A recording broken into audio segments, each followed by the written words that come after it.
And hello everyone, and welcome to a special little thing that we're going to be doing. We're gonna make welcome to 4th edition Warhammer, I guess would be what I'd like to say. So most of us have had a chance to digest 4th edition as best we can. There's still bits that we need to digest. But what we're going to be doing today is making some characters of 4th edition. We might even try a bit of combat later after, just to show the difference and how it works. We're not 100% up on the rules. Obviously, it's still missing rules from the book because it's just a preview or whatever. But yeah, we're psyched.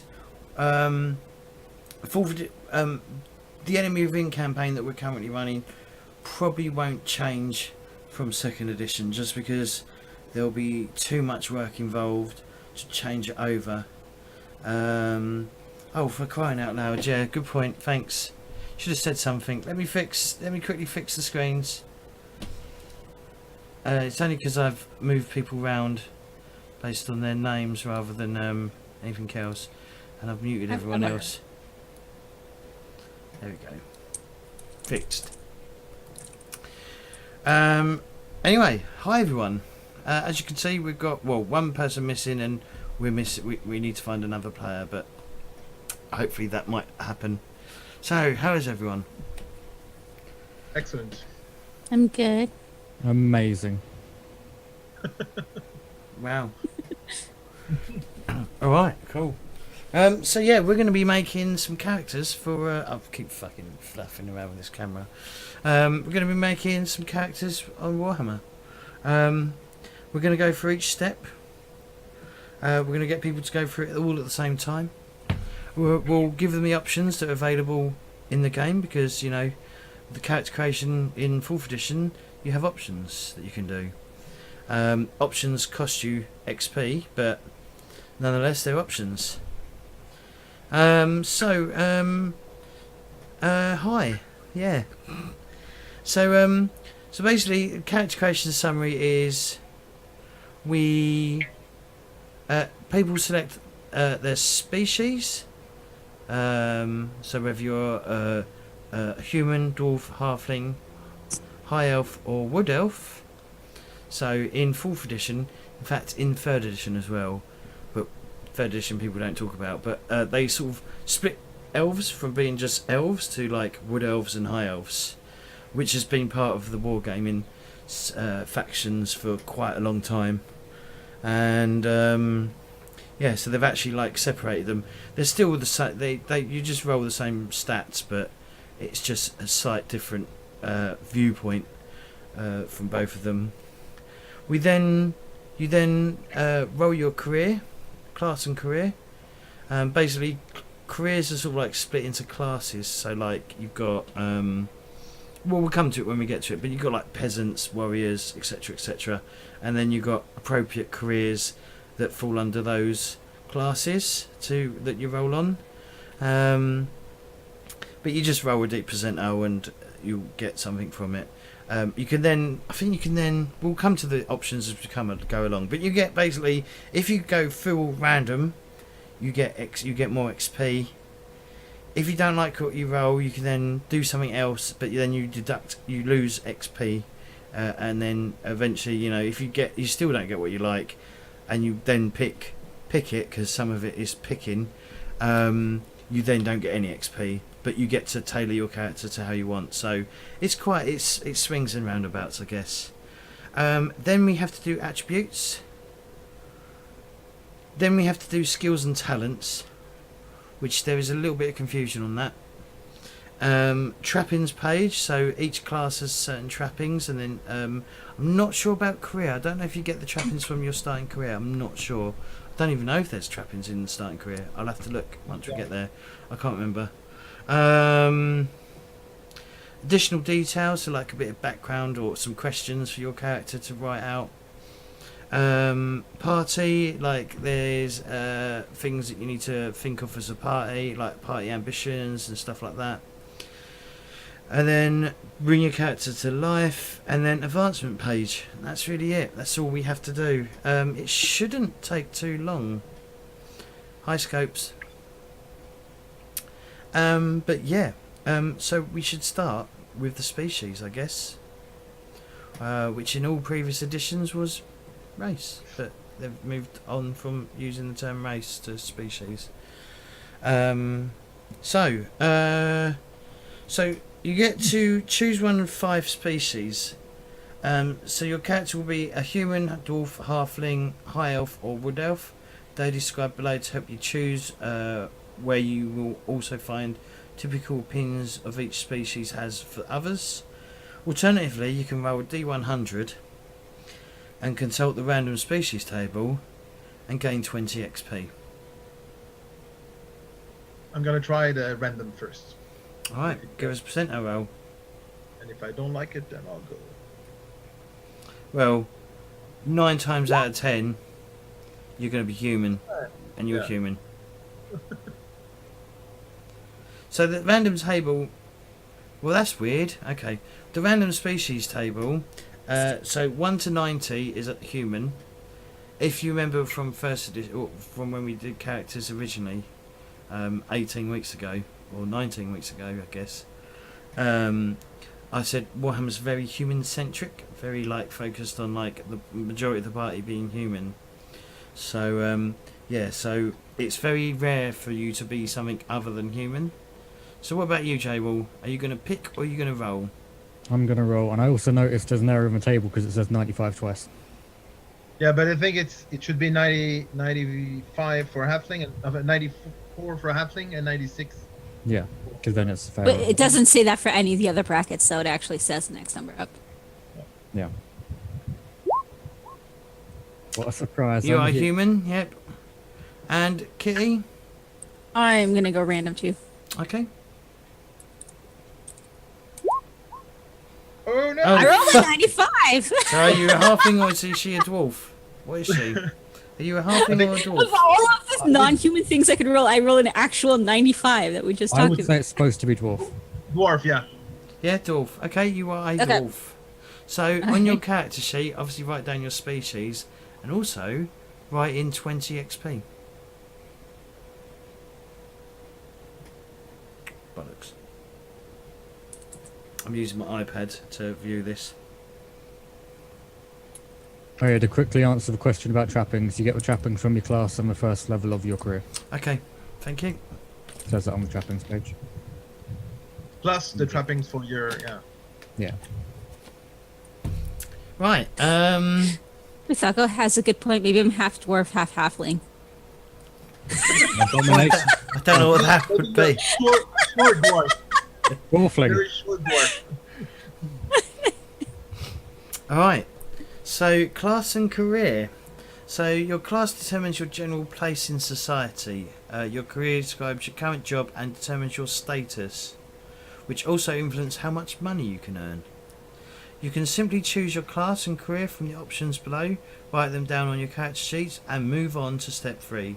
Alternatively, if you're unsure which to choose or just want to randomly select for bonus XP, so on the first step is you can roll 1d100 and look at the random class and career table, and if you don't like the result, you can move on to step 2, but if you keep the result that you rolled, you get plus 50 XP.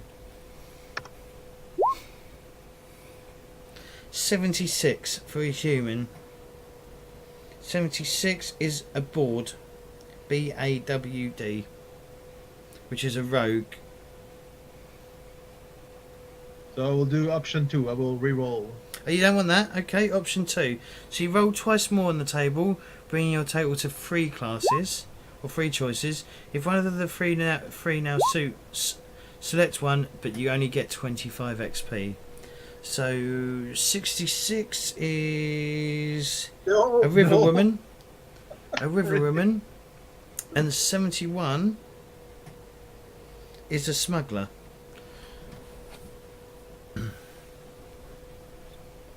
Hello.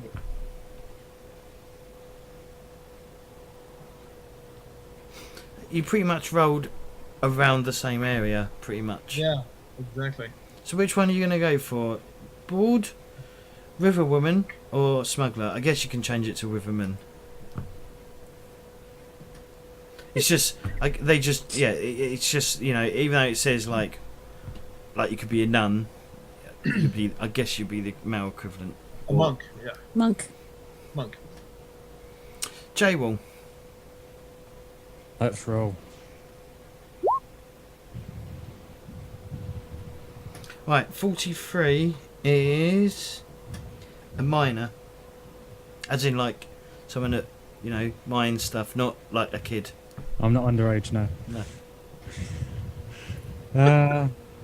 I'll be a miner. Sure, why not? Okay. And Kitty, I'm going full random. you get to mark 50 XP as well because you took the first choice. Six on a dwarf. Lawyer. I'm a dwarven lawyer. Awesome. So I will lose the XP and go with a ranger or warrior maybe. What are you going to choose?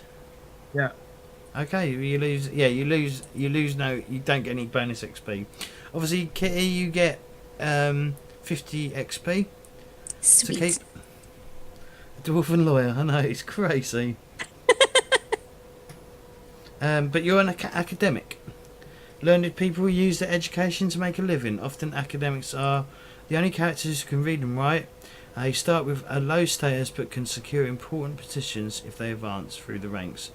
Career options is like apothecary, engineer, lawyer, nun, physician, priest, scholar and wizard. What did you go? What did you get, J-Wall? You got a I got a miner. miner, which is probably a peasant. Yep. Miner, yeah, peasant.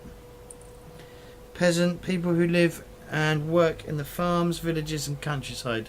Peasants are all lower class, though it's possible to secure significant influence locally. Career options include, thank you for the host, Spooky,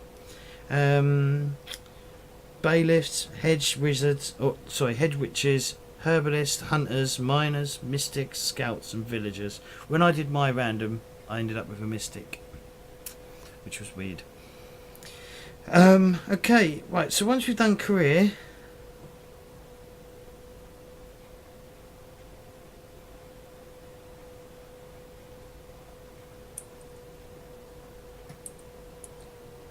choose one of your class careers restricted by your species. What? I don't understand.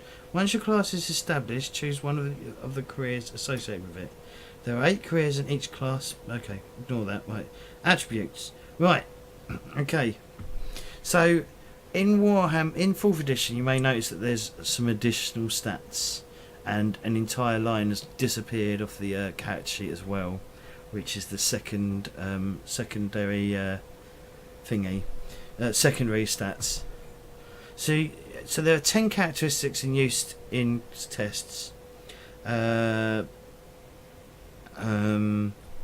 I'll go through the stats quickly. So you've got ballistic skill, which is pretty much unchanged, except originally in 1st edition it was called bow skill, and then they changed it, and then in 40k they changed it to ballistic skill, and then after that every Warhammer product after it changed it from bow skill to ballistic skill. Crazy, huh? Weapon skill. So I missed weapon skill because it's on the previous page. So weapon skill is your fighting your skill at fighting hand to hand and your ability to land a measured blow, and effectiveness in a free for all of a mass melee. It is also used for unarmed combat where your body is the weapon.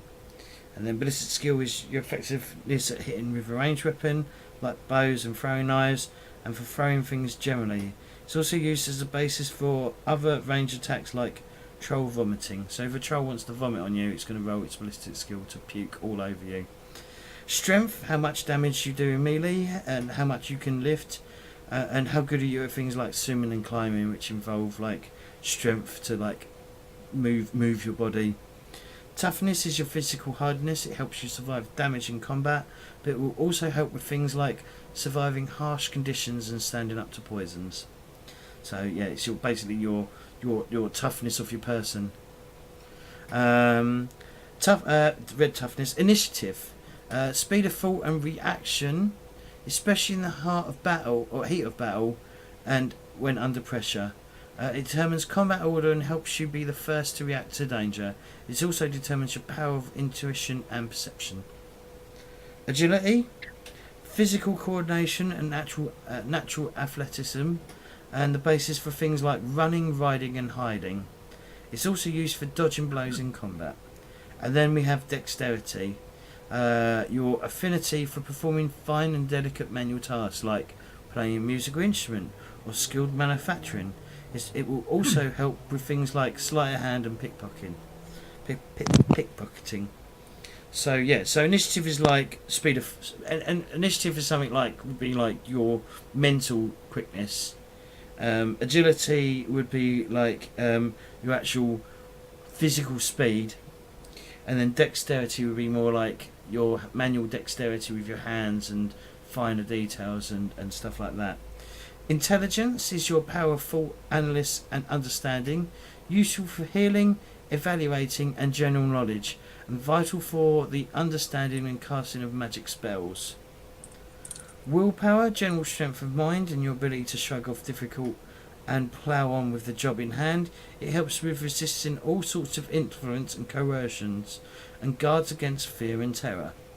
And finally, fellowship, your ability to get on with people and come across as generally pleasant and acceptable. It will help you when chatting to locals or commanding people in battle, charming the guards or attempting to bribe them, and for pious characters communicating with their deity.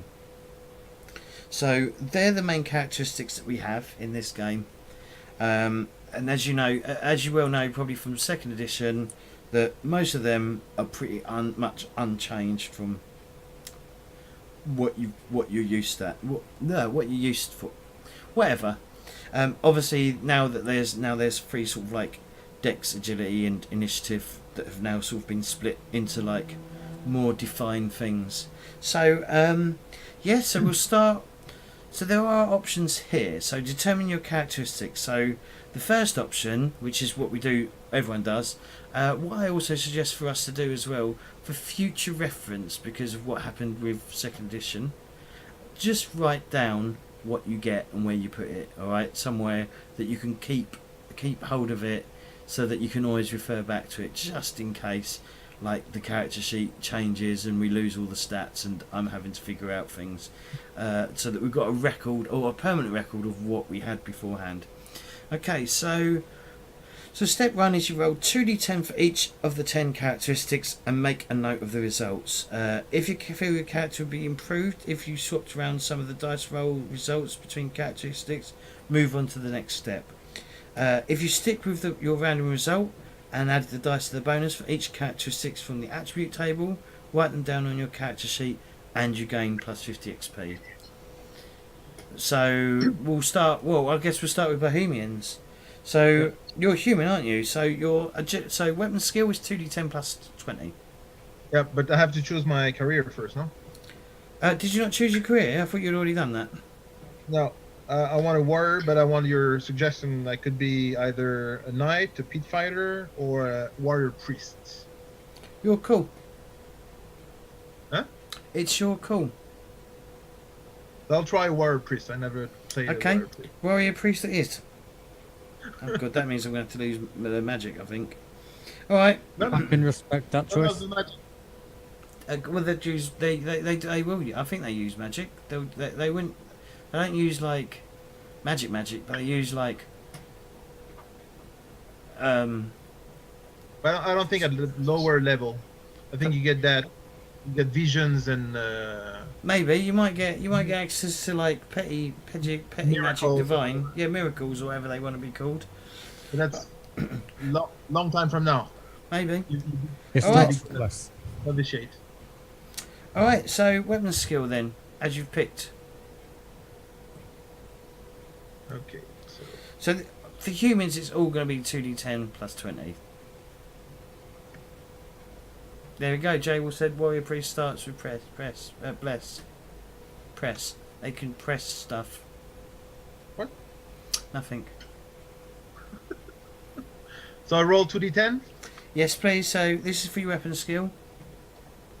Plus 20. So that's 13. That's 33. So your weapon skill is 33. Okay. Roll for your ballistic skill. I'd add if you add plus 20 to it. If you put plus 20, you'll get the actual result.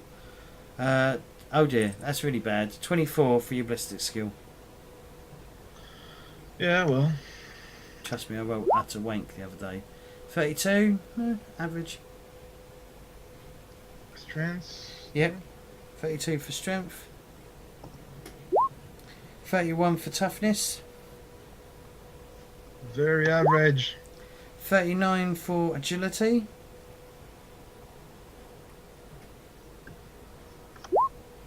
26 for initiative. 25 for dexterity. Okay. 32 for intelligence.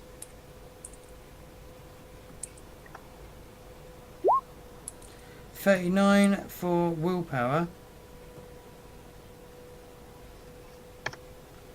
And 30 for fellowship. Now, if you're not happy with how they've come out, step 2 is you can rearrange them so that they're more favourable for how you want. But if you rearrange the 10 numbers rolled under step 1, assigning each one to a different characteristic and adding its bonus, if you're happy with the new mix, you can record them on your character sheets, but you only get 25 XP. There is a third option. If you're still not happy, still not happy with the result, either roll again and swap the rolls around with no XP bonus, or you could ignore the dice completely instead and allocate 100 points across the 10 characteristics as you prefer, with a minimum of 4 and a maximum of 18 allocated to any single characteristic, and add bonuses from the attribute table and record them on your character sheet like rolling again, but there is no XP bonus. Let me think about it. What I like about this is, so I've had friends in the past who are like, I don't like Warhammer because it's all random. So if they want to, they can pick everything exactly how they want, but they don't get any bonus XP, which means that they get to tailor their character exactly how they want, but they do it at a cost. So it just I think that is a genius stroke in my opinion. I will take the second option and rearrange at least a couple of my. Okay, so you only get 25 XP. Yeah. J-Wall. Let's go with the rolls. Alright. So yeah, 2d10 plus 20. So your weapon skill is 30. Yep. 26 for your ballistic skill. 26 for your strength. 33 for your toughness. 30 for your agility. 31 for your initiative. 31 for your dexterity. What are these average rolls? 33 for your intelligence. 35 for your willpower. And 29 for your fellowship.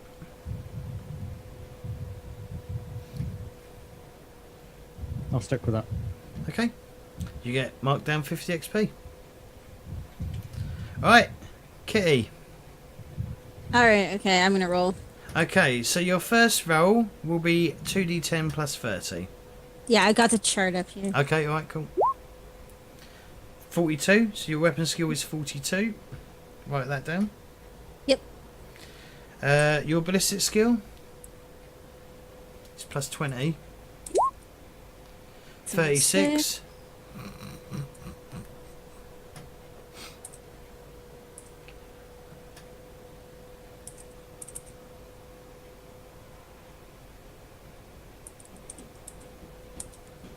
Oh, come on. Forgot to put the space. There we go. If you just hit the arrow key, you might be able to just re-roll again. If you hit up on the arrow key. Your strength is 31. Toughness is plus 30 though, this one. Yeah, that's what I got. I'm just making sure that 36. Okay, let me try and fix the roll window. 10. For agility is 27. Initiative is 29. Dexterity is 30. Intelligence is 36. There we go. Sorry about that. Willpower is 51. Fellowship is 21. I will stick with it. Okay, you get plus 50 XP. Like I said, just write these down somewhere so that we've Yeah. got them permanently. So that if the character sheet changes at all, or updates happen, and we have to like redo it, we've got the base stuff at the beginning, so we can work from that. Just because of what happened last time, which is potentially my fault.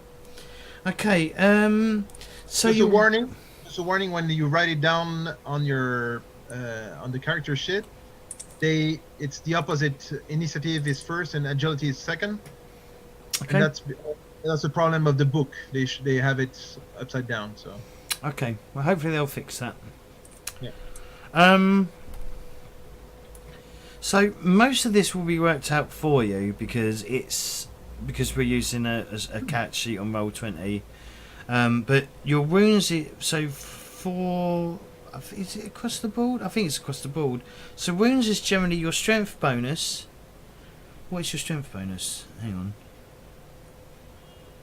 It works the same second edition. yeah. All right, so it's the first number. All right.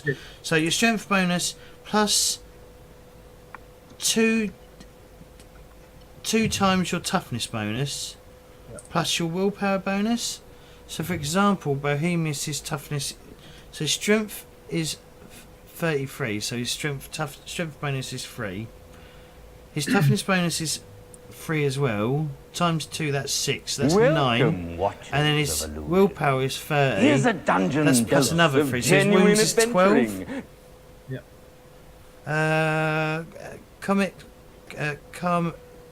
Comet Karmarat, thank you for the follow. Most appreciated.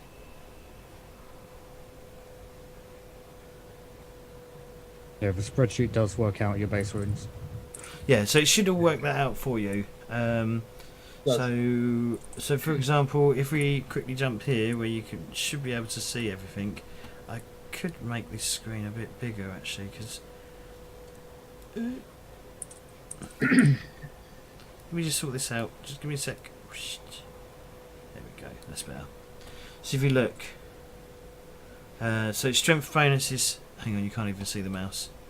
Let me make it so we can see the mouse screen. Show mouse. Okay, refresh. Right. So if you can see, so strength bonus is 3.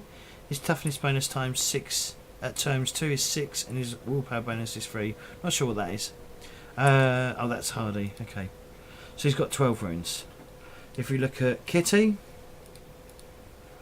oh my god, bloody hell. 14 wounds. It's got 14 wounds because her strength bonus is 3, her toughness bonus times 2 is 6, and her willpower bonus is 5. Fucking hell, 5. So her wounds is 14. That's a tough liar. It is. Right, next. So I mean, my fellowship is pretty low, so I probably have to be tough. I probably just beat everybody up in the. well, dwarves are pretty miserable. Just saying. Alright, so next we need to write down this. So humans get 2 fate points and 1 resilience points. So resilience is something new that they've brought in. Not 100% sure how it works yet. It's when you need extra, like. I've read it. I haven't had a chance to digest it in my head. Do you know what I mean? Because I haven't read it for a bit.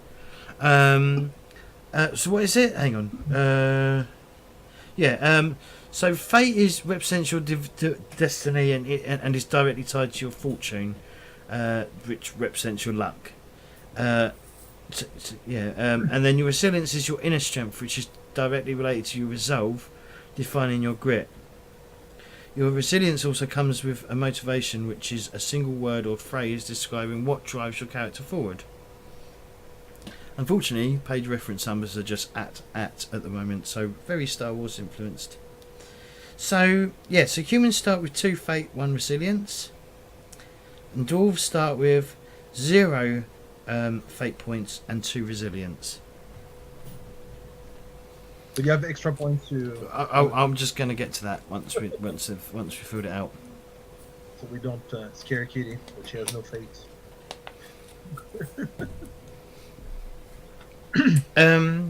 You also get extra points to spend on these, depending on your species. So humans get 3 extra points that they can spend on fate or resilience to bump them up. Dwarves get 0 fate and 2 resilience, and they get 2 extra points to spend. So you could potentially if you want to, you could put 2 into fate, so you start with 2 fate points, or you could put 1 in fate and 1 in fortune resilience. So you got like 3 resilience and 1 fate point, or it's down to you how you want to do it. But they have special effects that they can do, like in 2nd edition, when fate represents exactly how many fortune points you've got, and they allow you to re-roll and stuff. Resilience and resolve do different things, like can't get to that part of the book at the moment. I'll have to go hunting for it to explain exactly how it works, but it's a good thing. Obviously all these things are good thing. They're not going to be negatives. Yeah.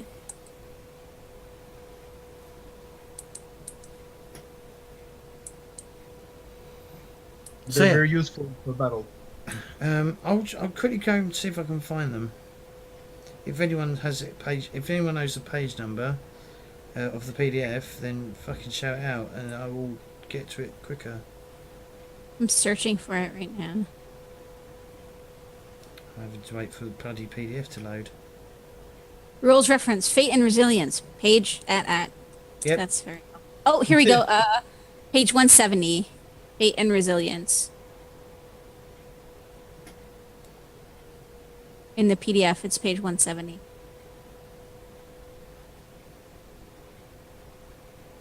So, fate and fortunes. Player characters have destiny, while their ultimate future is a mystery, and there is no guarantee it will be glorious, heroic, or even pleasant. They are seemingly fated for something important. To represent this, you begin play with a number of fate points. Fate points mark you out from the rest of the Denzine of the old world. They allow you to survive against impossible odds and prevail where ordinary folk fail. Fate is directly related to your fortune points. Fortune points are spent to receive minor bonuses, including the ability to re-roll failed tests or gain an edge as luck favours you. And the number you have will likely fluctuate wildly during play. Fate determines how many fortune points you can have and be permanently spent in the direst of circumstances to avoid death. Spending fortune. You may spend a fortune point from your pool to turn luck to your advantage, hitting with that difficult crossbow shot when you would have otherwise missed, or perhaps an opponent slips, granting you a chance to land a blow. Your 3 options are: re-roll the fail test, so you can just re-roll an entire test from the start, just roll it again. Add +1 success level to a test after it's rolled. So basically, we haven't really brought in much in 1st edition, in 2nd edition, but there's it's heavily applied in 4th edition about success levels. Basically, success levels. For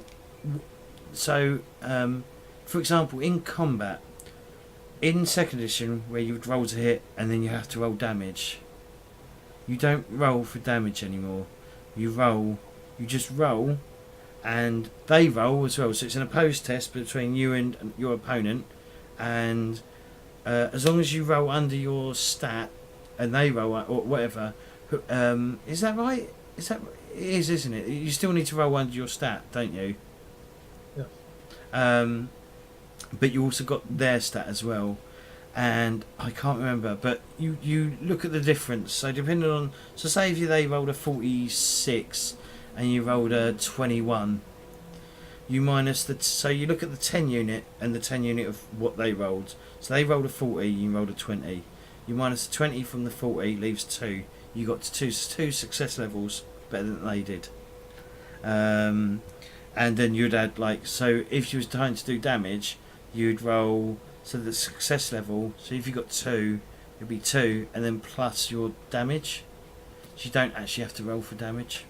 Anyway, I'm getting too advanced. And you can also, at the start of a round, choose when to act in that round, disregarding your initiative. So if you're desperate enough, you can go, actually I want to go first. I'm going to spend a fortune point to go first. What happens when everyone starts spending fortune points to try and go first? I'm not sure. And spending fate, you can basically die another day. Basically, instead of dying, your character is knocked out, left for dead, swept away by the river, or otherwise taken out of action. Your character will survive no matter the fatal incident circumstances, but takes no further part in the combat or the current encounter. So much like how I've been doing fate points in 2nd edition, you get hit. If you do a fate point, you're going to be killed. You get knocked out, so you're out of the encounter. Or with this, there is another option, which is, how did that miss? Your character completely avoids incoming damage by some extraordinary fluke, such as slipping just as a blow is about to connect, a weapon mysteriously jamming, or the unexpected source of light blinding an opponent. Your character continue on without penalty, but has no guarantee of survival later. The problem with that, though, is it doesn't take you out of the game, but it does. I mean, if you're already on like low runes, you're going to be like getting hurt a lot sooner. You gain fate and fortune points at the start of every gaming session. So rather than it being every 24 hours, it's at the game of it's every gaming session. This now. And then fate points you gain pretty much how it was in previous editions, which is you gain them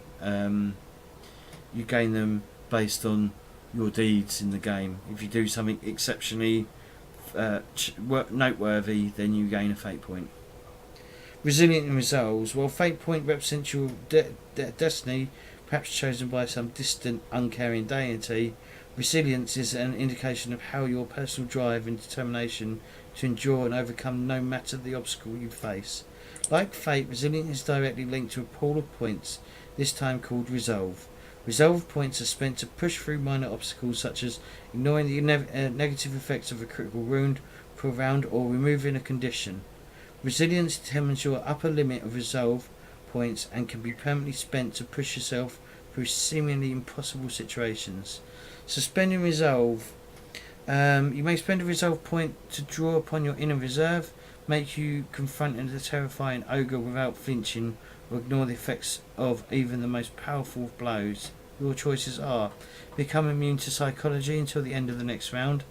See psychology on page ignore all modifiers for all critical wounds until the beginning of the next round, or remove one condition. I'm not sure what a condition is at the moment, but I'm sure we can figure that out. And spending resilience.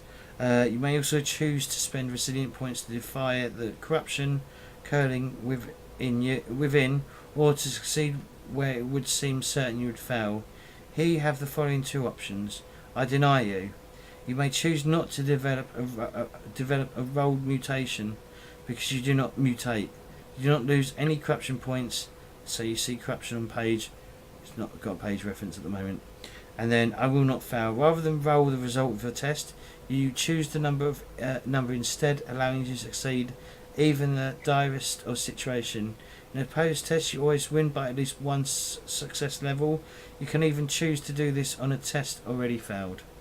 So it just gives you a little bit more things to do with your character.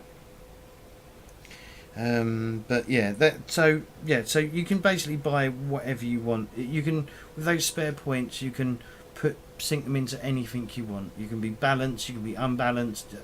It's your call. So tell me what you're going to do with them. So, well, I don't really want to go without at least one fate point. So I put one of my bonus points in fate, but then I did put the other one in resilience. Okay. So I have 1 and 3. Okay. Now, it's the character sheet doesn't automatically update. Fortune and resolve mirror those, right? They do, yes. It doesn't update because there's some talents and stuff that will change. That might change. Like with luck. Remember luck? Yeah. Putting +1 on the fortune. Mm-hmm. Yeah. It's just it's also the fact the character sheet was done relatively fast, so yeah. I mean the game's I just not wanted even to been make out. sure. Game's not been out a week. Right, skills. Choose your skills and talents from those offered by your species and career. So we need to choose your skills, okay? So the first point we do is your species skills and talents, and then we do your careers and talents. So we're going to need to get you to look at your talent at your career at some point, very shortly. All right, so humans, Reichlanders. Reichlanders. Did I say it wrong again? Reichlanders. Reek. Rake. Right. Yeah, whatever. Right. I said Reichlanders. Reichlanders, yeah. You're good. Oh, I'm confused. Right. So each species have a variety of skills and talents to choose from. You may choose 3 skills to gain 5 advances, and then 3 skills to gain 3 advances. You gain each talent choice, if there is a choice, once. Any random talents are determined by a random talent table. If you roll a talent you already have, you may re-roll. So, humans. So, humans get Animal Care, Charm, Command, Call, Evaluate, Haggle, Gossip. This is what confuses me. Language Bretonnian and Language Wastelander. Where's Language Reiklander? No, because you already have it. Those are extra. Do you? You can speak additional. It will be like additional languages. So you can speak Bretonnian or Wastelanders if you want to take those. Okay. All right. So you get them. So you get to pick 3 skills with 5 in the advances. So +5%. Mhm. I couldn't find command. I want to take command, but I can't find it in the list. Is it not in the list? Fuck's sake. It's probably if you're using a PDF reader. Alright. It may have been an oversight. I forgot to mention your movement as well. Quickly jump back. Right, humans have movement of 4 and dwarves have movement of 3.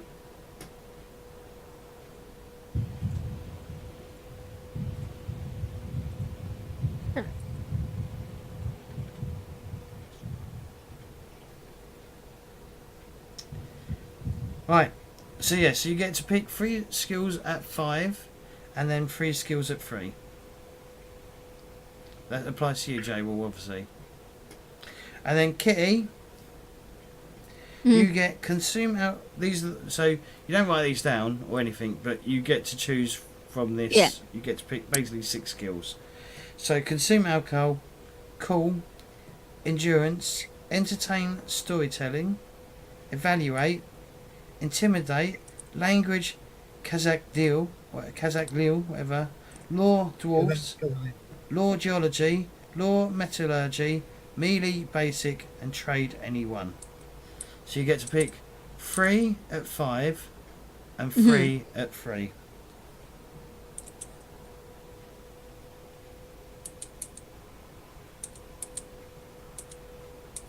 So command, maybe it's leadership. You know? No. I don't know what. People are subbing in leadership for command. Oh. So Mifago says. I'll go with leadership. I'm trying to find. What page do these start on? What skills? Yeah. Wait. Oh. Find it? I think I found it. Alright, cool.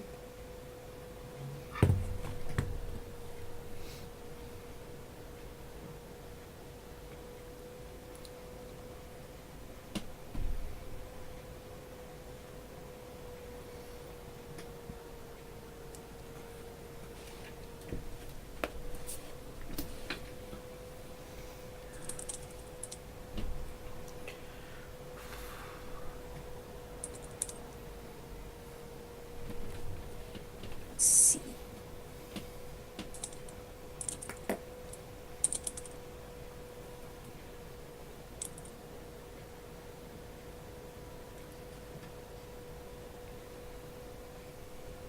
Let me know once you're done. I'm done.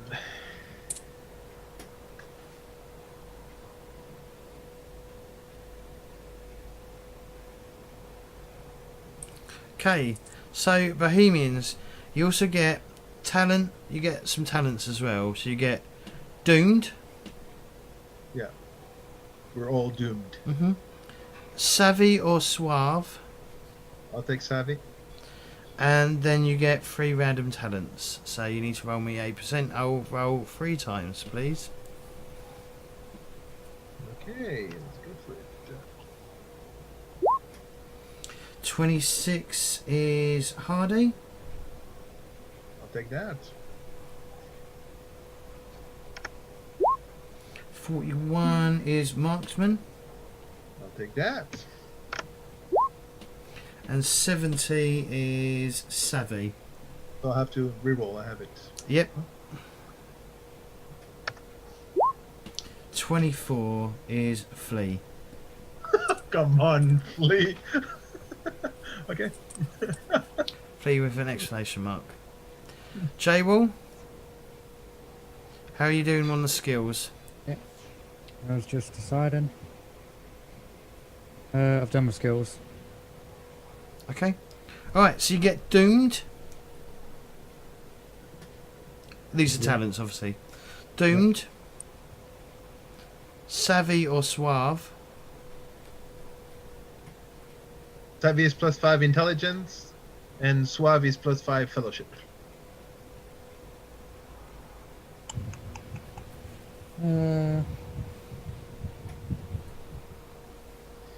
Okay. And then you get 3 random talents.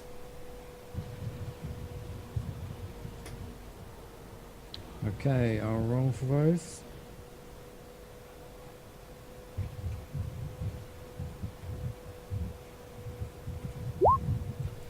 $55 is orientation. One of us at least. 62 is pure soul.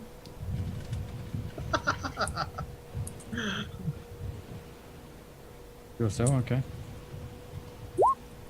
And 74 is sharp. There you go. Okay. Did you pick your skills, Kitty?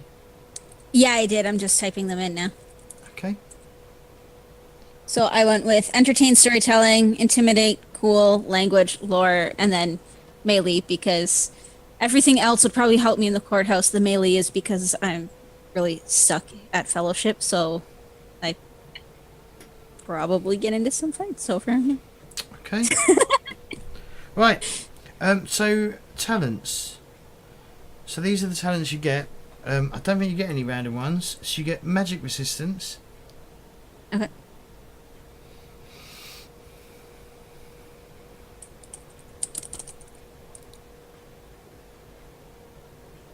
Yeah. Night vision. Okay. Read, write, or relentless.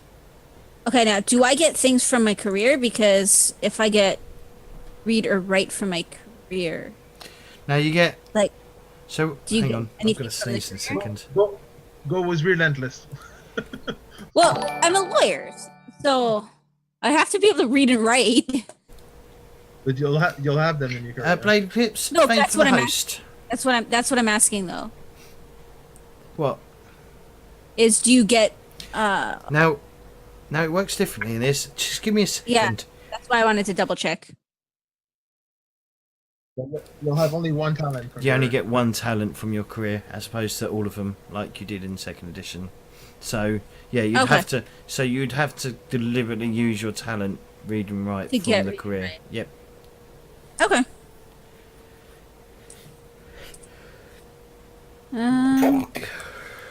What else what other talents does the lawyer have? Well, I don't know. We're not on lawyer yet. No. No, I'm not on lawyer yet. We're just doing this. So you get read, write, or relentless. I'll take read and write.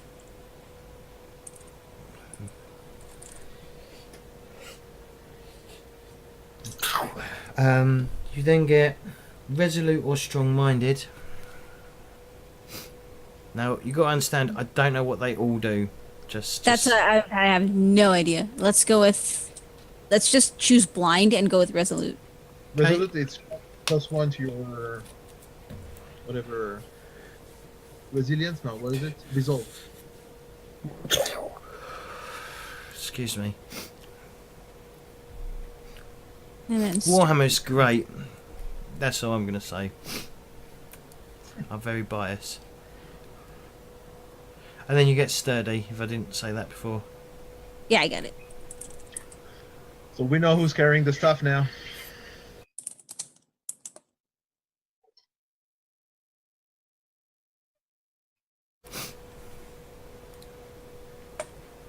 Right, once you've done that, you now need to pick your career skills and talents. I'm having a sneezing fit.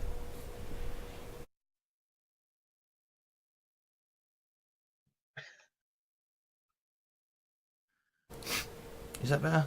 Yeah. Okay, so now turn to your career in chapter 3, classes and career. You begin at the first career level listed in your career path. There are 8 skills and 4 talents listed at that level.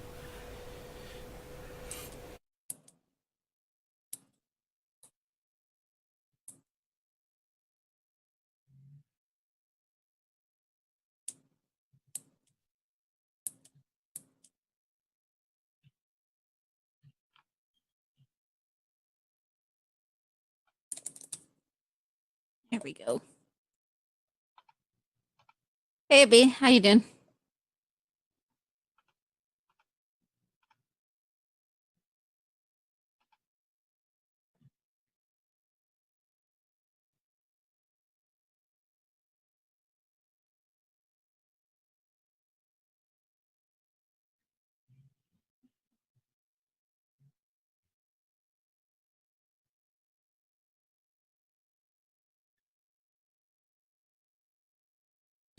Hopefully that stopped me sneezing.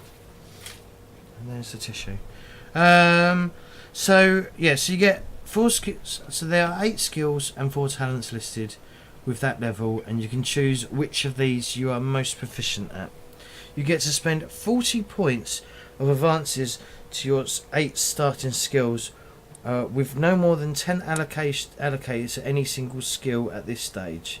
This is exactly enough for you to add 5 advances to every career skill if you wish, which is what's needed if you wish to complete your career and move on to a new one. You may also choose a single talent.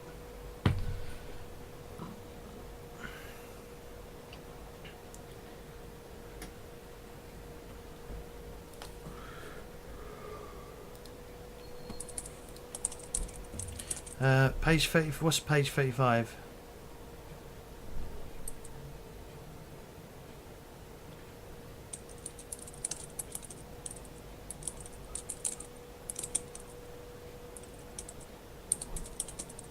Oh, okay. All right, I've missed a step then. All right, I didn't see that. Wow, that's really well hidden. So, advanced characteristics. Turn to your career in Chapter 3, Classes and Careers. So we're looking at it anyway. The advanced scheme, and find 3 characteristics marked with the little plus symbol without a brass, silver or gold background. You can allocate a total of 5 advances across these characteristics as you choose, and mark them in the advanced box on your character sheet. Ooh. I didn't even know that was a thing. So that wasn't well fucking. I didn't even see that. That's the point I was mentioning to you. That's not very clear here. And when you have to move to the next level, I think you have to have at least 5 in each of those. Each of the cross.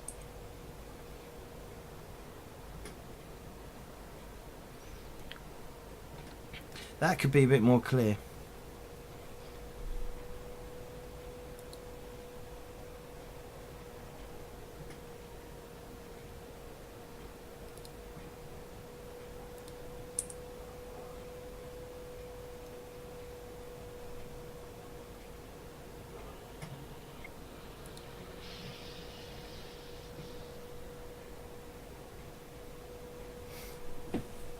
So there's a lot more customization involved in this than in previous editions.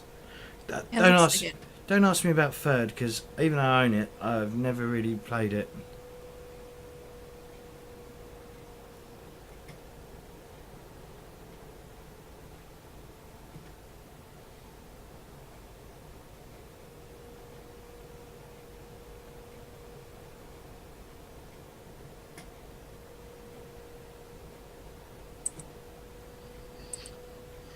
Because I would have completely overlooked that. In fact, when I did my test character last night or the night before, I didn't even see that.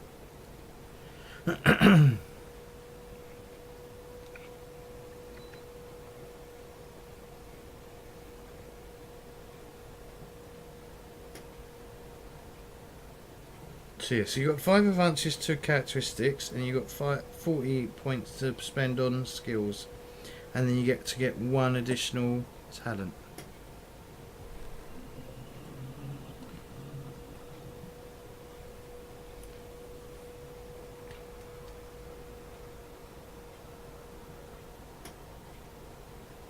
So do we put that in advance or modifier? Advance. For advance. If you take an advance, they need to go in the advanced column. Okay. We'll take a break soon as well, because I need to use the bathroom, and I need to get a drink. So advance.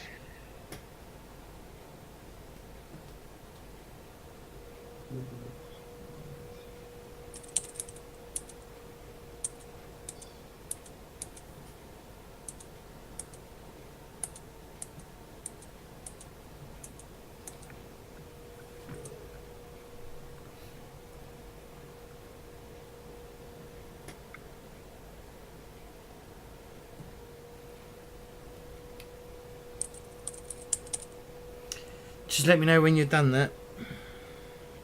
Yeah, taking a little.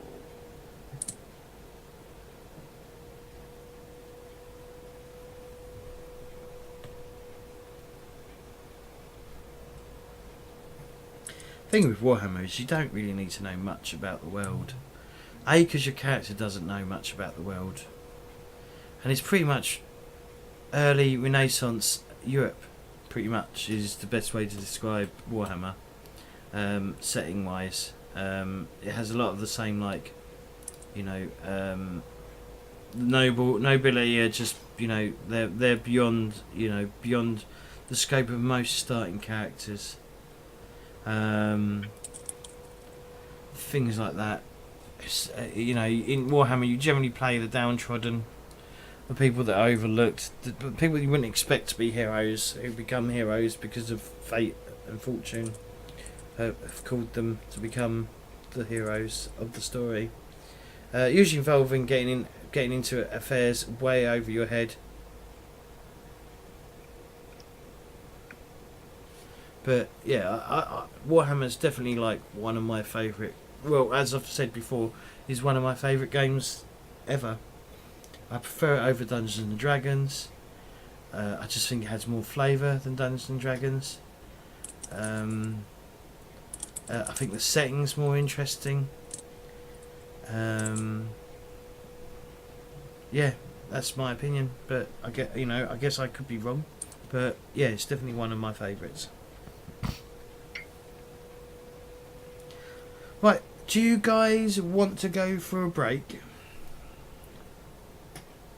Sure, and we can finish the break. Alright, so yeah, we're just going to take a short intermission. We'll be able to obviously interact with you guys still. I'm going to quickly go use the bathroom and quickly go out for a smoke, and then I'll be back and interacting. So just bear with us for a moment. Right, we're on intermission. How are you guys feeling so far about this newer edition? Is it confusing? I know it's not the best laid out book at the moment. Hopefully they'll fix that. I definitely like the system myself.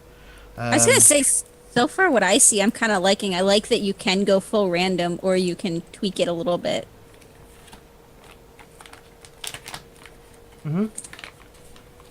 Bohemian? Yeah, I like it. It's fun. And it seems long, but it allows you to, get deeper into the... Well, I don't know, because we've been at it for an hour. And when we did Warhammer for 2nd edition, it took 2 hours to do characters. And then most other games takes 4 hours to do like do the whole thing, if that makes any sense. It takes like 4 hours to generally do characters for most games that I play in, or a whole session.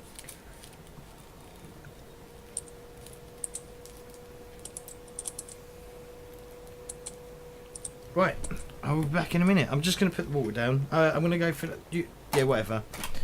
I need to go things in order. I don't want to put piss in the bottle, basically, and then bring that in to drink, because that would be awful. I'm just going to keep my mouth shut.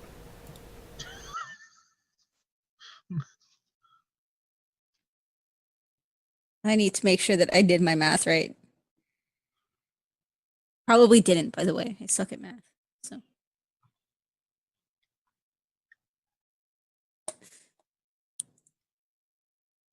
Oh wait, I have to pick another talent too. So actually, you guys will, because you have 100 XP, you can buy a second talent also.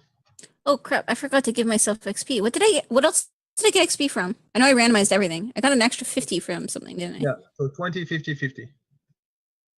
Yeah. There we go.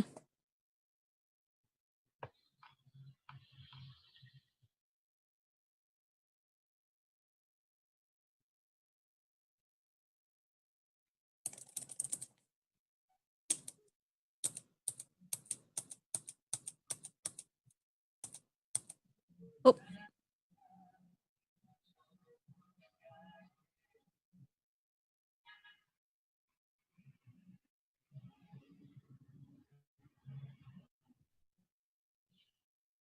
I'm a lawyer. I think I have to get blather.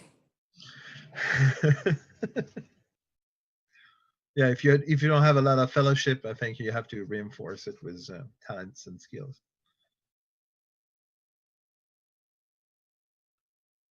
I took bless instead of read and write. I'll buy read and write later on.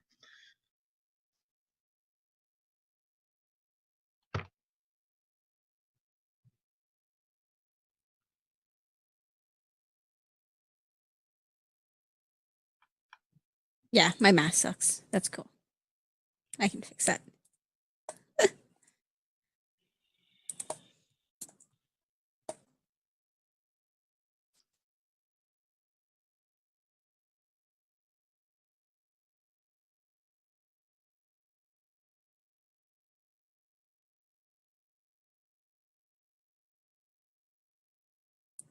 called opening your mouth and letting your belly rumble in Nordland, or simply bullshitting in Ostland.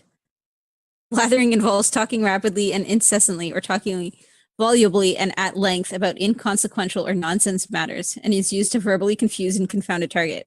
You use your charm skill to blather. Attempt an opposed blather intelligent test. Success gives your opponent a stunned condition. Further, for each level you win by, your opponent gains another stunned condition. Targets stunned by blather may do nothing other than stare at you dumbfounded as they try to catch up with or understand what you are saying.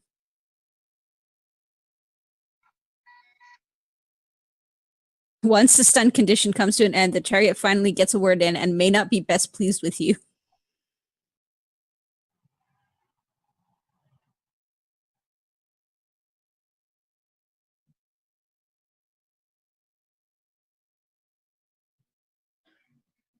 Yep, that's what I'm gonna pick.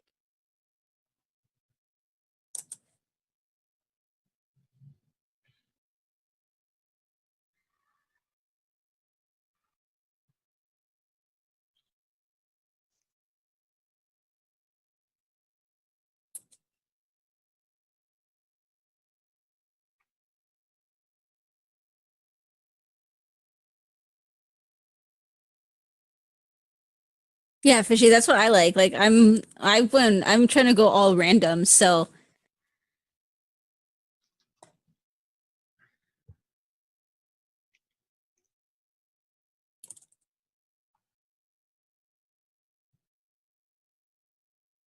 I like the yeah, I'm gonna go check on my ribs, guys. I'm making ribs in the slow cooker Excellent. with homemade barbecue sauce. Oh no. I shall be right back.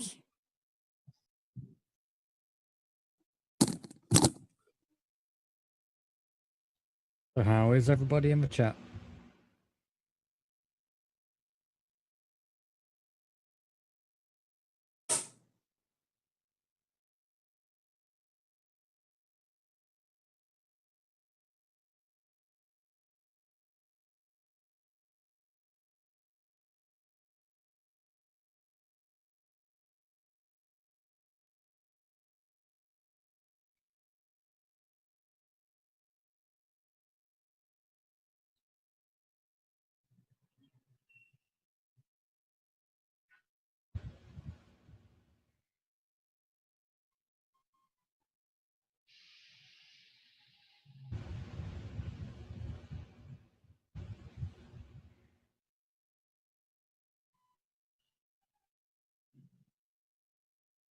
You're awake now, you've had some caffeine, nice.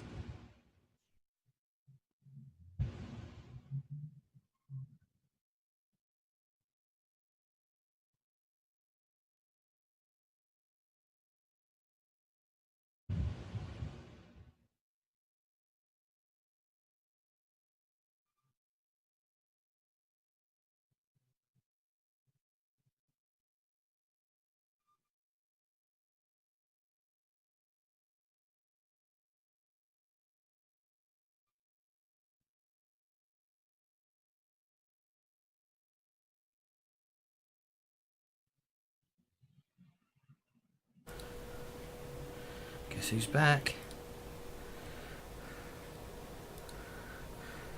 Oh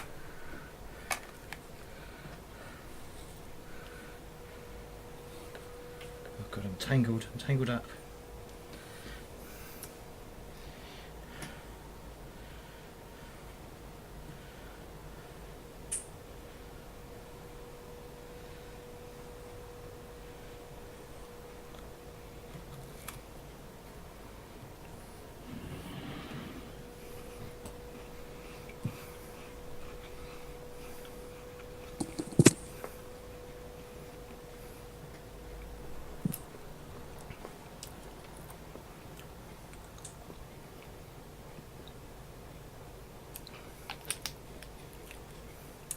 Got some bickies, some hobnobs.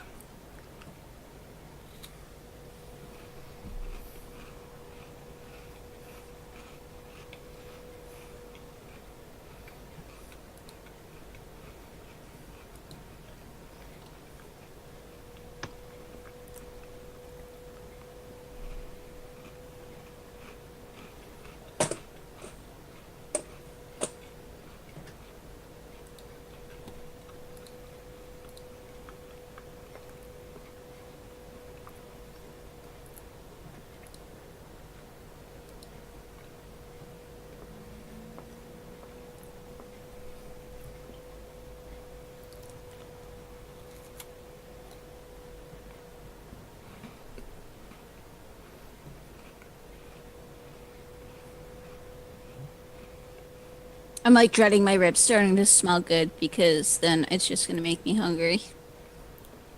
Why are you eating your own ribs?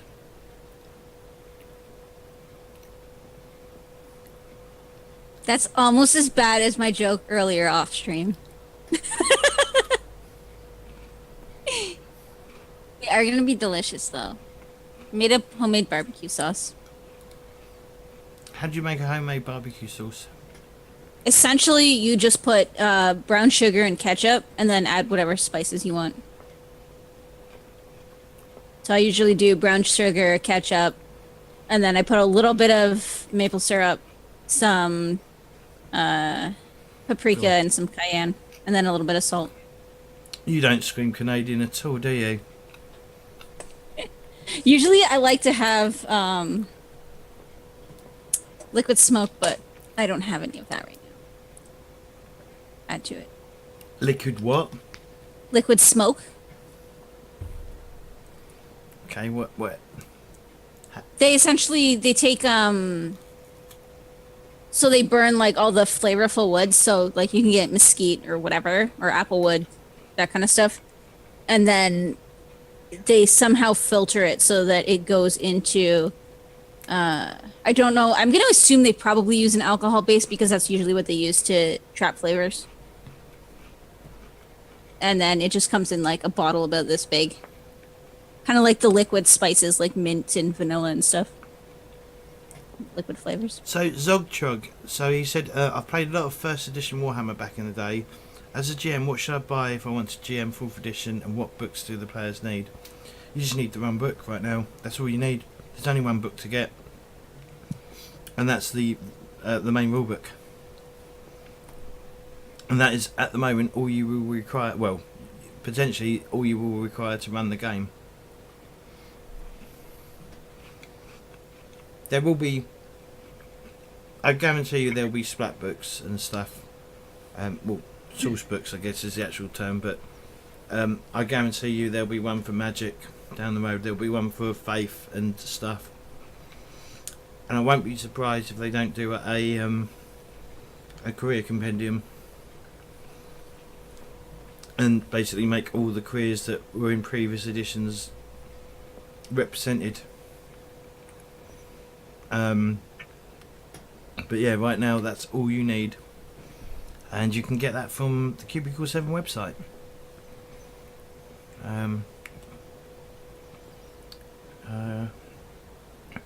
Myth, if you should be able to link it because you're a subscriber, so just if you could link that, or you can get it probably from your local gaming shop. I mean, my advice would be to get it from your local gaming shop if you've got a local gaming shop, because supporting them is always helpful, because it's good for the community, because it gets you like people to play with and stuff. Get that there. Whatever. But yeah, that's my advice. Just need the one book for now. Ow. And I just hit myself in the face. Once we're ready, we'll go back and we'll crack on with step 5. I think you're all done, aren't you? Yep. Yep. I'm Yeah. good. I What- picked my talent as well, so. What talent did you get? Well, we'll do that once we're back, actually. Okay.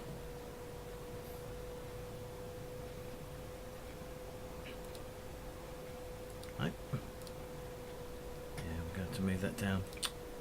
I got to play around with things to make sure it's all lines up. Anyway, right, so we're back from our little break. Thank you. Yeah, you can get it from there. Depends on what country you're in as well. Because obviously you'll end up a bit like Bohemian, who's ordered it from the UK, so it's cost him a fortune in shipping. But if you go for your local gaming shop, you might be able to get it considerably cheaper, because they'll probably ship it in bulk. Anyway, so what talents did people go for? What things did they buy? What did they advance? So I bought Bless as a talent. Mhm. So because I'm a Sigmarit, Mhm. few blessings could help me or the group if I'm lucky. Become lucky. No, I mean lucky in this. I need to have the prayers only. I mean the blessing is only for me unless I get at least 2 levels of success. All right. For every 2 levels of success, I can add 1 people in my prayer and effects. So I can have bonus in combat or strengths, things like that. Protection. And what skills did you buy? Well, what skills? Mm-hmm. So I put 5 in each. All right, you went. So 5 in cool, dodge, endurance, heal, leadership, theology, 200 melee, and pray. Okay. J-Will? Yeah. So, what do you want to know first, talent or? Whatever you want to do first. Okay. So I got sturdy Yeah. as talent, which lets me get an additional 2 encumbrance points per sturdy level. Mm-hmm. I spent 100 XP to get tenacious as well, which doubles the length of time successful endurance tests allow me to endure a hardship. All right, so you jumped ahead a bit. Yep. All right, naughty. And look, I also, so my 40 points, I put 5 into cool, 7 into endurance, 4 into intuition, 2 into outdoor survival, 3 perception. I didn't put any in my local law skill, 10 in melee two-handed, and 9 in swim. Basically, you're all 40 now except local law. Okay. And Kitty? So I put 1 in alcohol, 5 in endurance, 7 in haggle, 5 in language classical, 5 in lore law, 5 in lore theology, 7 in perception, and then 5 in research. Yep. And then I took the skill blather. All right. And what does that do? Essentially, I can make a roll, and I Nonsense. can. Yeah, it's essentially I can make a roll to see how good I am at bullshitting. All That's right. actually the text from the PDF. And so if I win, I stun them for 1 round for each success level. It's not really usable in combat, but Unless they're human. well, you probably don't really have time to. If I try to blather in combat, they're not going to care what I'm saying to stare dumbfoundedly at me. No, Right. but you can do it before combat, So Blather's one of those talent stroke skills that have been in the game since like the very beginning. Blather and Flay are definitely the talents that have been, but they weren't even talents in first edition. They were a skill because they had no defining things at all. Well, anyway, right. So we've done that, and now we need to do step 5. So step 5 is trappings. So you determine your initial trappings from your class and career. Your trappings are equipment, clothes, weapons and other items your character carries. You begin play with initial trappings determined by your class and your career. If you want to buy more or sell what you already have, refer to chapter 11, Consumer's Guide. By the way, gold, the money hasn't changed really at all. It's the same so it's so 1 gold crown is 20 silver shillings. 20 silver shillings is something else. 12 brass pennies? Is it 12 brass pennies? per shilling. Yeah. So yeah, so the currency hasn't changed, but the price of things have. By about 10. So yes, things are now about the same price. A price of 10% of what they were, or something. I can't remember. So you're academic, aren't you, Kitty? Yes. Alright, so you want to write these down. Alright, so these are what you get for being an academic. Now this Okay. is very similar to how they did it in first edition. If you don't, if any of you can remember back to first edition when they had like actual classes, and classes would get different like trappings based on their class. So you get clothing, Mhm. a dagger, Yep. a pouch, Mhm. a sling bag that contains a writing kit with 1d10 sheets of paper. So if you'd like to roll me a d10, and that's how many sheets of paper you start with.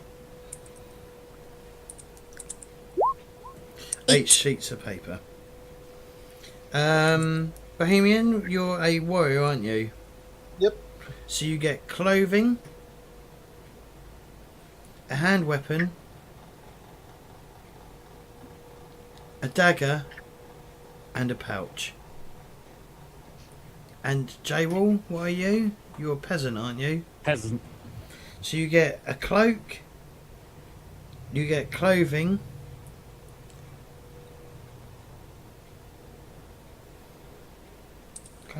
clothing, dagger, a pouch,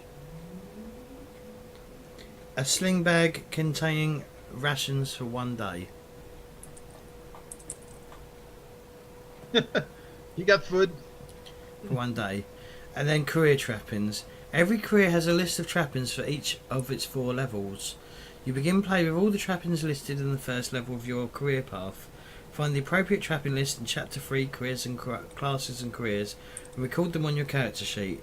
Next, find your character's status, which is listed beside your career level's name, will be marked as either brass, silver or gold, along with a number your status level. Your status tier and status level determines your initial wealth as shown below. And then we've got some rolls on how much money you're going to start with.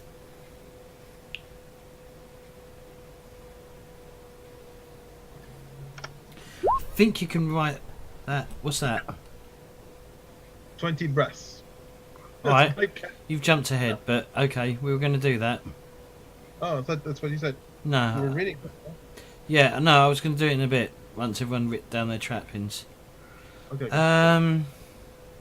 But okay, we'll have to figure out how that happened. Career tier.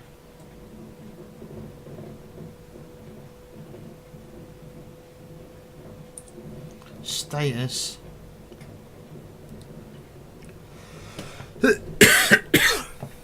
Yeah, so you have to write your status on your character sheet as well, and your career tier. So what tier of career you're in? So it's brass, silver, or gold. Yeah.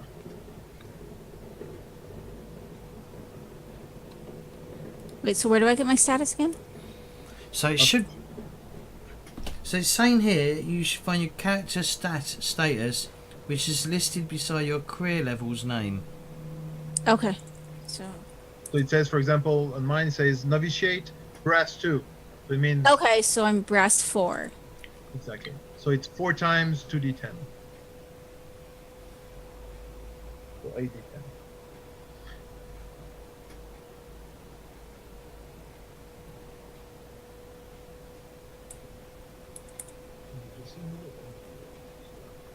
Yeah, we'll do the gold in a sec.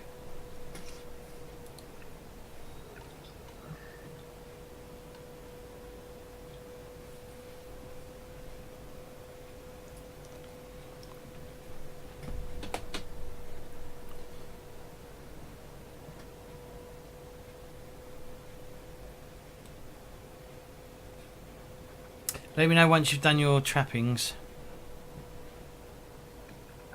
I'm done. So I'm just taking what's under lawyer, right? The first, yeah, the tier, whatever tier you're in. What tier are you in? That's just the first one, right? Student lawyer? Hang on. What am Yeah, I looking for? Yeah, I okay, assume yeah. so. So we're all in the first level. Yeah, so yeah, I just have a book of law and a magnifying glass. Wow. Lots of stuff there. I know.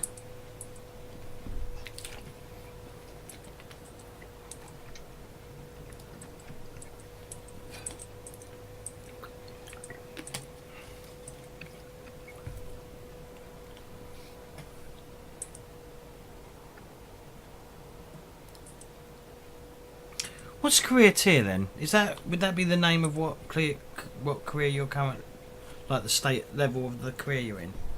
Yeah, one of the Yeah. 4. So there's 4 Yeah. tiers. So yeah, so where it says career tier, Kitty, put in what it says that your career Okay. the level of the Yeah. career you're in.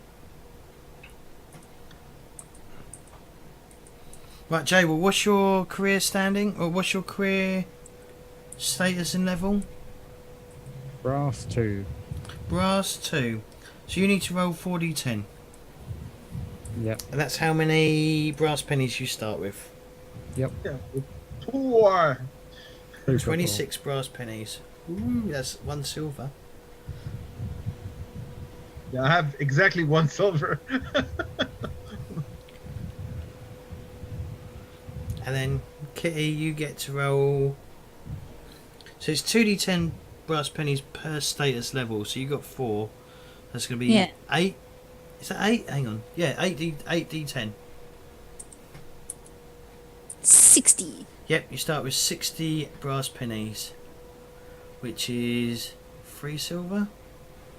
Hey, Silas, TNA.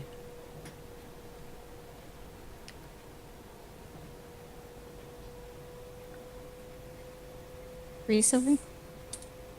Well, Cool. brass, but it's 60 brass pennies, but if you convert it up, it will be 3 silver. Cool. Right, right, that's that done. This money can be used to purchase more trappings or save for spending during play. The relative worth of the coin is covered in Chapter 11, which we've already done. We converted it to silver. Adding details. So, you need to choose a name, an age, hair and eye colour, height, psychology and ambitions. The bare bones of your characters are in place, so let's add some details, fleshing your character out in your imagination, determining what you look like and how you think and what drives you. So human names. So while you can choose any name that fits the world, here are some hints and tips to help choose one that's right for you. Human Reichlanders names. Or is it Reikland? Death on the Reik. Wiglander. Reich. It's Reich, isn't it? Reich is right. Reich. Reichlanders usually have a forename and a surname. Forenames include Admir, Anders, Arthur.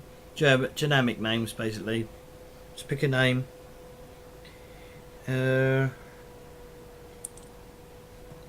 What did the bot do?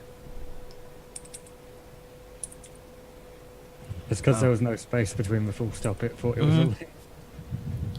Very curious to see and hear what you have to say about Fourth after your session. Have fun and enjoy. Yeah, try not to. Yeah, unfortunately, Space. put a space because it just detected. Just thought it was a link.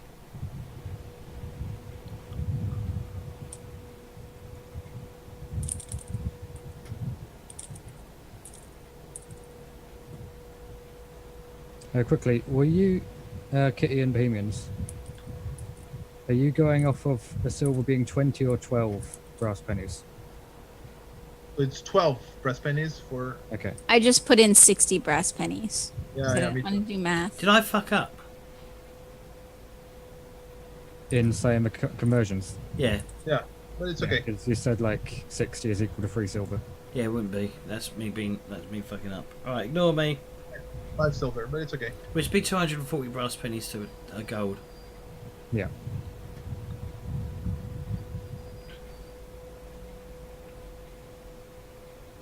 Yeah, just have a look in the net chapter 6 for names and pick a name. Aldrich. What page is that start on? 37.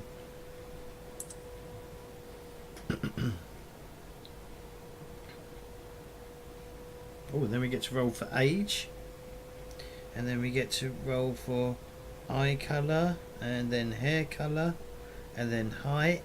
And then we have to choose our ambitions.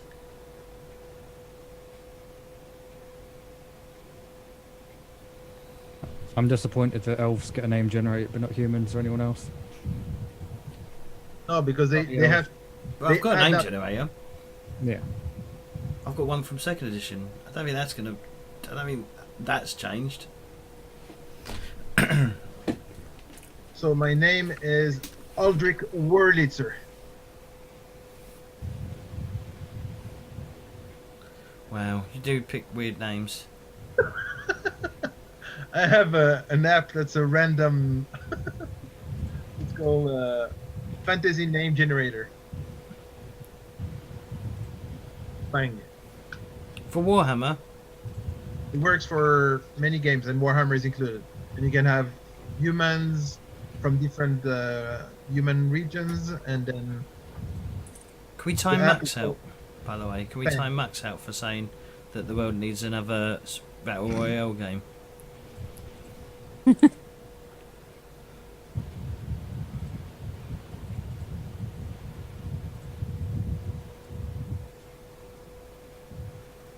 Have you got a name, J Wall? I will go with. Let me see. Pressing random. I'm a name generator. I've got a document that you can just roll on if you want to. No. Got to keep pressing random. But then it's not going to be random, then, is it? It's you still can have random. many buttons. It's got 10 in the list. I'm just getting a new 10. All right. Okay. I will be. Otfrid. Oh, Fred Outswig. That sounds. Outfitter. I will be Outswig Alfred. Volkard Steinhell. Steinhell. Volkard Steinhill. Okay. And then we've got to do, unfortunately, Kitty is a little bit more complicated. I So picked Dwarf- some Oh, okay, you picked something. from the list, anyways. Fenna, Nazril Nazril, Sniz. Sniz. And Sniz is Nisov. Yeah. You Nisov. Nazril. Nazril, okay. Yeah, true. Alright, cool. Right, so, now we've done that, let's roll age. So humans is 15 plus 1d10, and dwarves is 15 plus 10d10. Seems very young. Oh, I'm 19. 19, yep. So Well, it's it- 10d10. Older in second. Yeah, so it's 15 plus 10d10. 68. 68. Oh, you old lady, you old. 24. Well, I mean, it's plus 15, so it probably. I guess everybody's plus 15. I'm 9. I know, it's young. great, isn't it? We butcher it. I love butchering it. It's great. It's my specialty, Silas. It is my absolute specialty, butchering Not even everything. just German names. Not even just German, English, French, Spanish. Doesn't have to be names. Just words. Just words. Syllables. Right. Eye colour. So, roll me a D... Yeah, everyone just roll me a D20. No, 2D10, not D20. Yeah, what is that?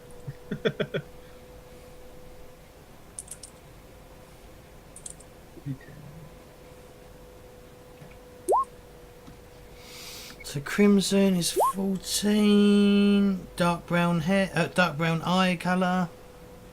Bohemian's got 13, which is grey eye colour. Grey. Grey. Oh, yeah. We both got grey. You both got grey. Why is that? Because I got 13 as well. Oh, okay. Yep, you both got grey eyes. And then hair colour. Well, another 2D10. And 15 for me. 15. Right, we'll do the 15. So, 15 for men and 15 for dwarf. Bohemius, you get your hair is black, and Kitty, your hair is brown, and J-Wall, your hair is golden brown. Got fabulous hair. Golden boy. Okay, right, height. So humans is 4'9", plus 2d10 inches. Oh, I'm a short man. Right, so 4'9" plus 9, so 4'10", 4'11", 5', 5'6". Well, what is that? Huh? I don't know what 5'6" is. Average female. Right. And Jay, well, you got 17, which is. Oh, 15. 170. Okay. 170. 4'9", and you've got 14 inches left. You're 6'2", I think. Yep. 6'2". Wow, I could look at that. I did like inches and feet. And then Kitty, you need to roll me a d10. 189 in meters for. 3. You're 4'6". That's the halfling part. Do you have a place to put ambition? Ambition and motivation. Where's that? 1.3 meters. Oh, ambition. No. I see motivation. Yeah, I know where motivation is, but I don't know about ambition. Maybe under personality down at the bottom. You Yeah. could put it. Can't see it. You scroll all the way down to the bottom. There's 4 just text box for general stuff. I see that. Maybe I'm under just personality. wondering if there's an actual slot for it. Career path. Where's motivation then? It's up at the top, like beside characteristics, where our fate and resilience and everything is an experience.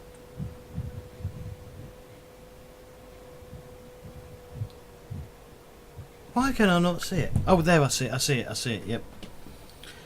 So, ambitions. Ambitions are a character's goal in life.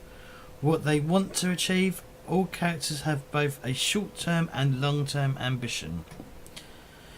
Choose an ambition. Consult with your GM when choosing your ambition. Your GM has a final say on the acceptability of an ambition and whether it is a short-term or long-term. Should you wish to change an ambition, you may do so between sessions. Short-term ambitions represent your immediate goal, or goals, sorry. They are outcomes you wish to achieve within days and weeks, possibly sooner. Under normal circumstances, a short-term ambition should take at least 2 or 3 sessions to complete. Example short-term ambitions include ruining the reputation of a romantic rival, avenging a fallen comrade, or befriending a reclusive scholar. Long-term ambitions are goals you will need to work on for months or years to complete. You may never be achieved at all. Perhaps take more as a description or a primary motivation in your life than a realistic outcome.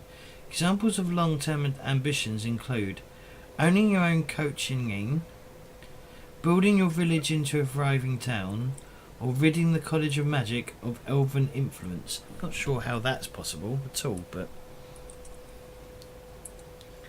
options. Yeah, you take care of it.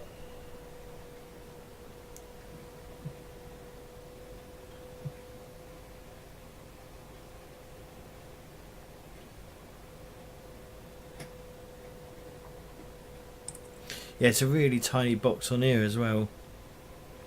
So yeah, Yeah, so you you're can- in... What? You can put the long there. You can only put the short. I put the long in brackets just to remember it, but you don't have space for a long term. Oh, it's motivation. Oh, wrong place. Yeah, motivation is something else, I think. I think I may have skipped motivation by mistake. Yeah. It goes into motivation where it explains about fate and all those. Determining motivation. All characters choose motivation. Represents your PC's core essence. Word or phrase that sums up what you live for. In addition to the obviously role-playing benefit for portraying your character's motivation is used to help you regain temporary resolve points. When considering your motivation, Think of something that is fundamental to your character's nature. Also, try to make your motivation something fun to roleplay and something that will work well with the PCs and their motivation. Gustav, a young scholar at university in Altdorf, has Thrill Seeker for his motivation. He lives for his life in pursuit of excitement and danger. And Gustav may regain temporary resilient points when he actively seeks out risky or adrenaline-filled situations. Perhaps he provokes antagonists in taverns, or deliberately breaks the law by stealing the feathers from the cap of a state soldier. Another example, a Reichsguard knight has protected the weak, as her motivation. She is driven to stand up to bullies and baggarts, risking life and limb to save the Reikland citizens. Will regain her temporary resilience whenever she rescues others or puts herself in harm's way to protect another. So yeah, they're just literally like a couple of words thing that sums up your character. And then obviously we've got not motivation, goals, ambitions, which do have a game effect. Another game effect. Basically, achieving your ambitions, if you achieve your short-term ambition, you'll receive a bonus of 50 XP. And you can choose a new short-term ambition at the end of the session. If you achieve your long-term ambition, you may either receive a bonus of 500 XP and choose a new long-term ambition at the end of the session, or you can retire your character, who becomes an NPC under the GM's control, and gain a bonus of half your experience earned of your current character to spend on your next character. Not sure why people would do that, unless their story was complete and people, you got bored of your character and you sort of want to play a new character. I guess would be the way forward.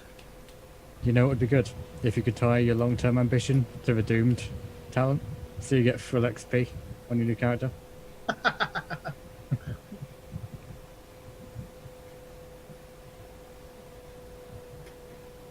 Retired characters will generally stay in place to take advantage of their achieved ambition. You can build them into your background of your new character so that they may continue to help you.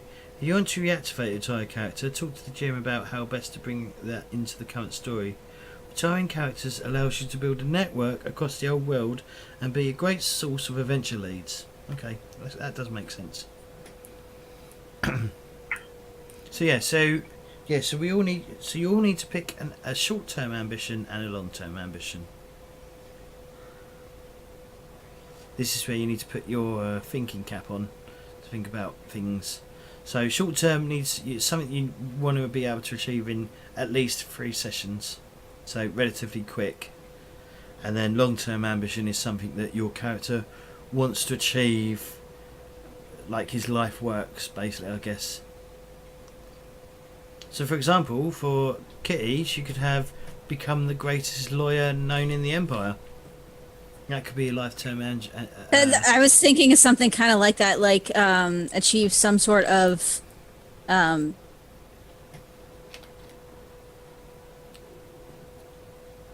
like maybe slightly more, like achieve some sort of greater peace. So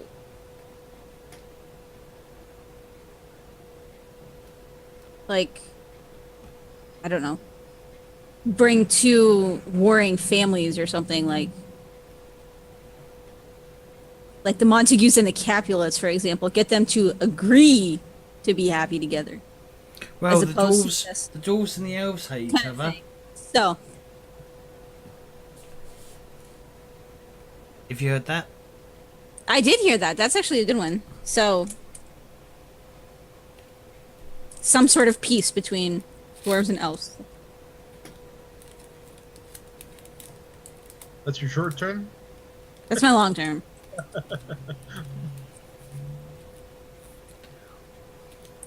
Nah, short term. Can do it easy. walk in the park, even though it's been going on for thousands of years.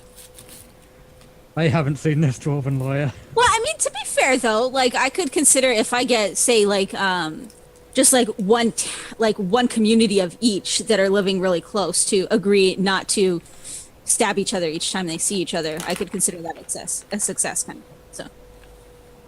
So I just put some sort of peace. So, well, the whole idea is that I want to be able to see that it's possible, kind of thing. So even if you can get, somebody to start it, that kind of idea. Short term. I object, Your Honour. Imagine that we have a whole role play in a court where Kitty's character is trying to. No, you could do, sorry. What? No, I was just going to say on the Blades character creation, we were joking about doing a court thing. We're back to that. I'm going to put for my short-term goal, I'm going to put some sort of legal success. Whether it's winning a case, getting somebody's bail reduced, getting somebody out of jail, some sort of legal success. What about everyone else? Anyone thought of anything? Is it too short term for me to get a two-handed weapon? Yes. Just get 50 XP for buying a sword. I put serving Sigmar. So, and Is that not what you're supposed to do? Yeah, but I mean, that's where it comes. My motivation is propagate the name of Sigmar and protect its people.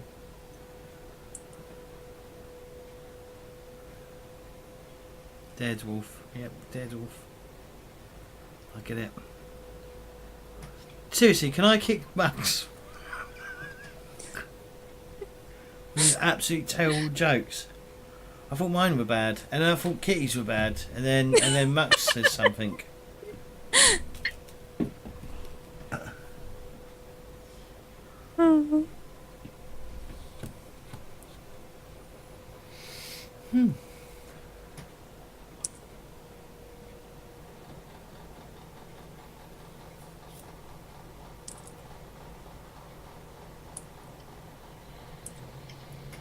The thing I don't understand, and we'll get to that in a minute actually,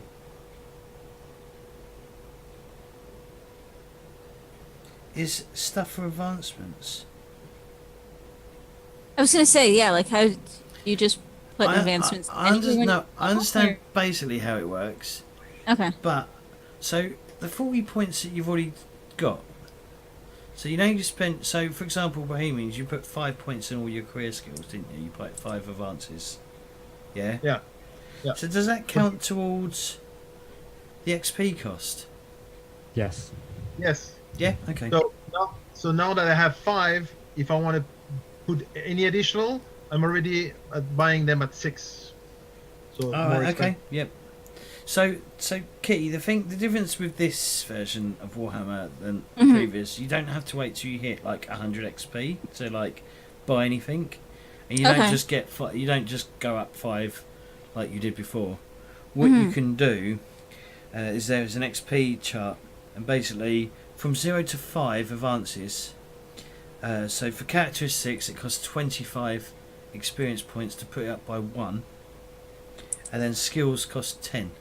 So you can so rather than having to wait till you get to 100 XP, you can actually just sort of tweak your character as you go along, and concentrate on how you're doing it.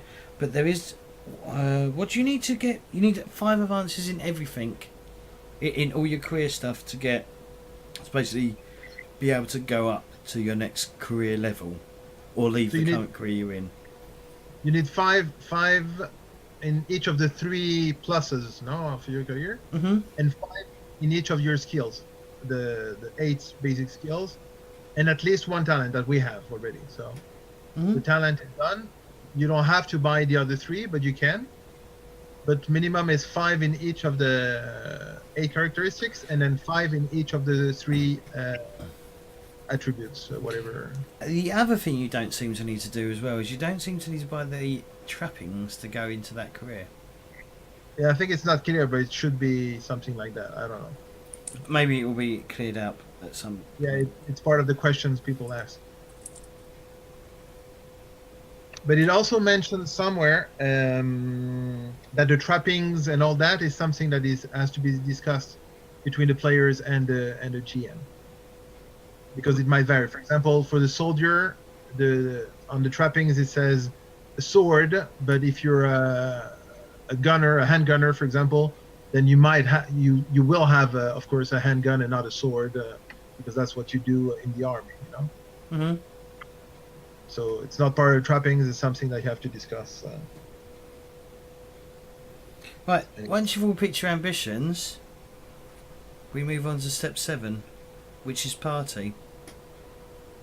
Party. I know. Wish I had a hat and one of them blowy things that that Really I don't know. colour. I don't know what they're called. They and the thing rolls out and makes a noise. Oh, one of them. Yeah.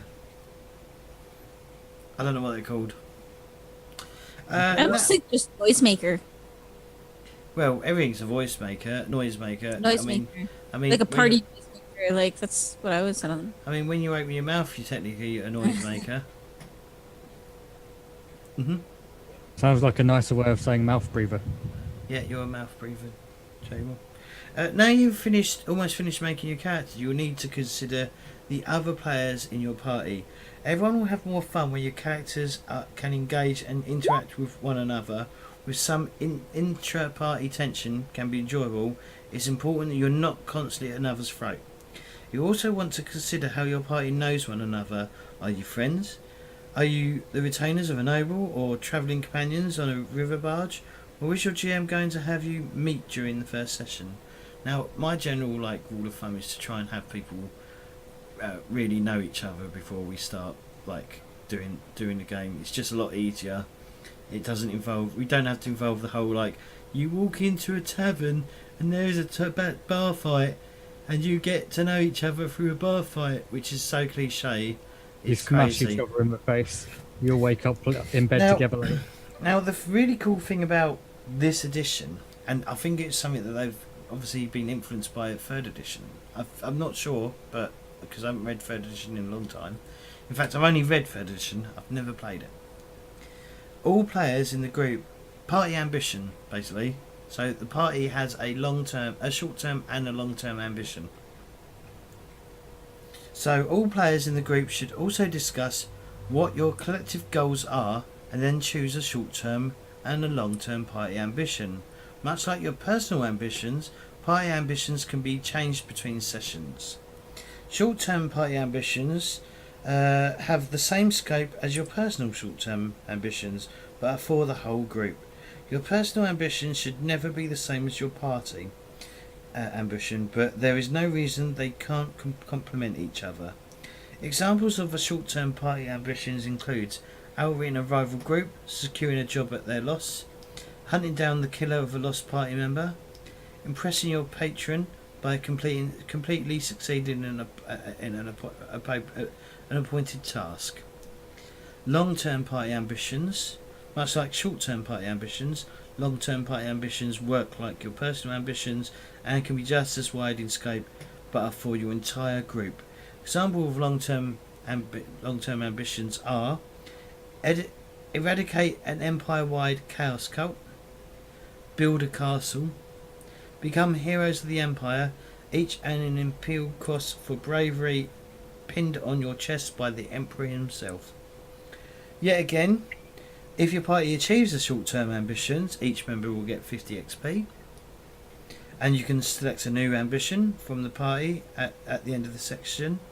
If your party achieves its long-term party ambitions, all players receive 500 XP, and the party chooses a new long-term ambition at the end of the session.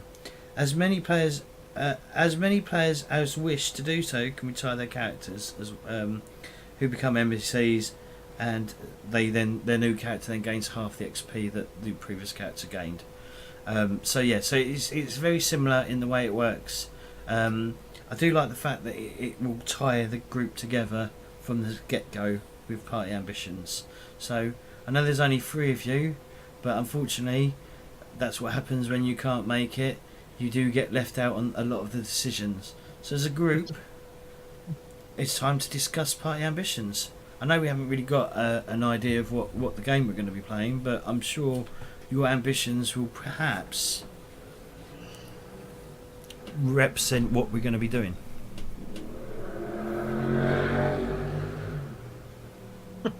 Who's that?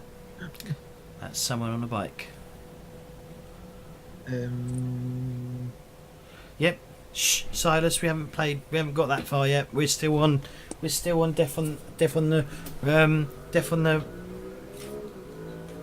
right.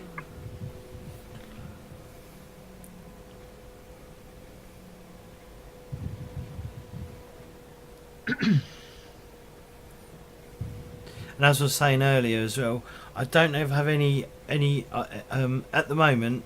I think we're going to stay on second edition for the Enemy Within campaign.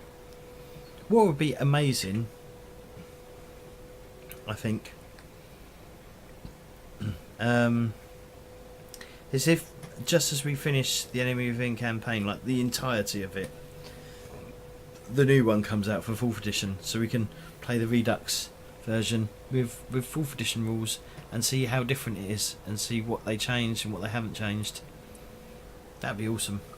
And then we can go, which one did you prefer?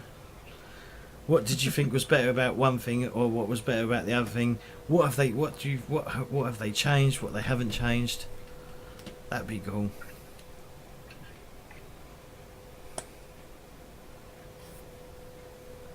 So, I'm not hearing much discussion. All right, long-term ambition. We kill the Emperor. Yeah. What's your private ambition, Jewel?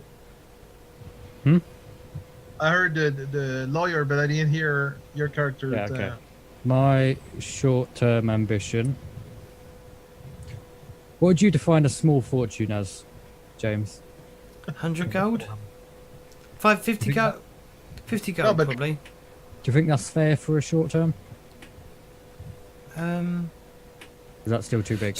I don't know. I mean, Just set your own. Just set your own. What does your character think a small fortune is? what would be a small fortune in this version of Warhammer? 10,000 gold. Yeah. A house, the equivalent of a house, a small house in the city. So how much That's would just- that cost? Most people are renting only. Is that reasonable for like 3 sessions? No. Yeah, so So you don't want a small fortune. a smaller fortune. So your character is looking for money. Mine is more religious, and My motivation is gold, for context. Kitty's is more political. So we have politics, religion, and money. They can all work together. Well, I was gonna say, what if it's something like What's your become brand influencers for like the Empire, kind of thing. Like for the long term, obviously for long term, but like grand and influencers for the Empire. So like Bohemian's character could be like, it would tie in individually with like Bohemian's character would become some large like religious figure, whereas J-Walls is just to have like all the money so he can buy everybody off. And then mine is just to be able to, like, I would tie in by like, being able to make the laws, not just fight for them. Yeah, change the laws. Yeah, influence the laws. Yeah. So Like- what's your character, J-Will? What, the career? Or Yeah. I'm a minor Minor. Oh yeah. with an E. Yeah.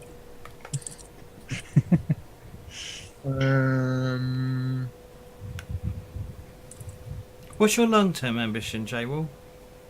Own a gold mine? Okay. Not a coal mine. And We Bohemian? know, I know the coal mine. Mine is the coal mine is actually no, it wouldn't be. No, would That'll it? be the front. No, it would. Yeah, it's out of coal. The coal mine you're thinking of is out. It would have been mined out of coal. There's no coal left. by now. Yeah, but because it he said doesn't. this. He never said an active one. He said an owning one. Because if you think, Own an active. because the start date of this edition is about a year before the Enemy Within starts. Yeah. What, like 2511? Yes, So, exactly. so my long term is to restore Temple of Sigmar that has been abandoned or taken over by greenskins or whatever other Okay. beasts. Right, and your short term? To I mentioned it, to protect and what was it? Protect and serve. No. So serve in Sigmar. So propagate the name of Sigmar and protect its people. Okay. Right. Right, and what about a party short term goal? Survival first. Yeah, but right now we're just like normal people. We're probably not thinking too much of survival. I am. I have 20 brass. I don't have enough for food or whatever. I'll split my day rations with you. That's Half a day one of day. Right? rations.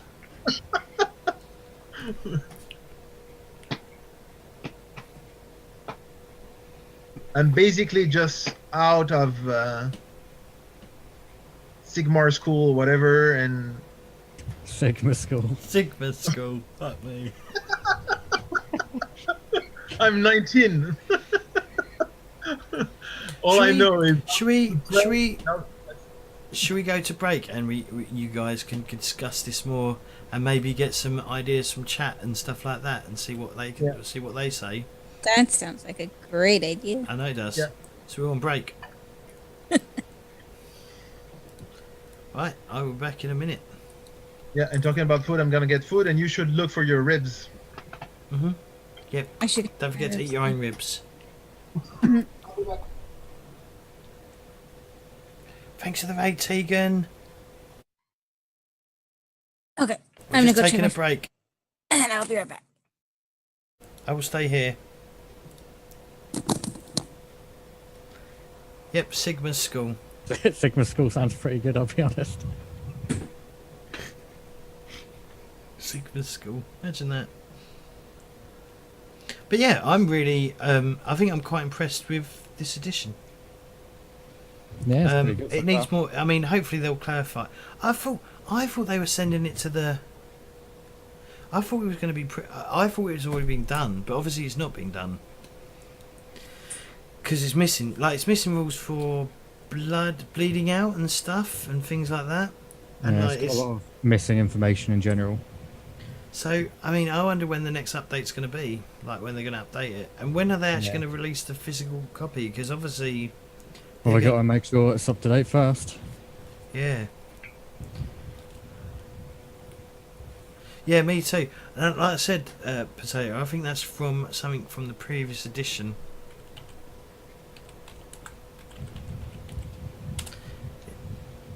There we go. Check out Tegan.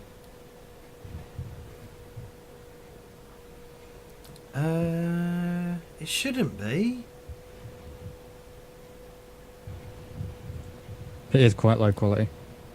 Well, it's.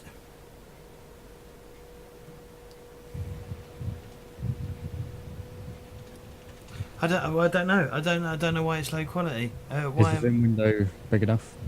Yes, it's big as it. Full screen. Yeah, it's not full screen because otherwise I can't see anything. Where's Crimson? But you could have it behind, couldn't you? It is behind. Yes, it could be full screen behind though. Right, Is what I mean. Let's try that. That doesn't seem to have done anything. Yeah, it'd be fine on your end though, wouldn't it? Well, it would be an XSplit, I guess. XSplit seems fine. Yeah, XSplit on my end seems fine. Let me have a look. It might just be with 720. Is that what I've got? Yeah. So you don't stream in 1080, do Yeah, you? 7. No, that is bad quality. Settings. How's your bit right? We're supposed to be fine. Yeah, it does seem a bit bad. He is basically the only one that uses XSplit, yeah.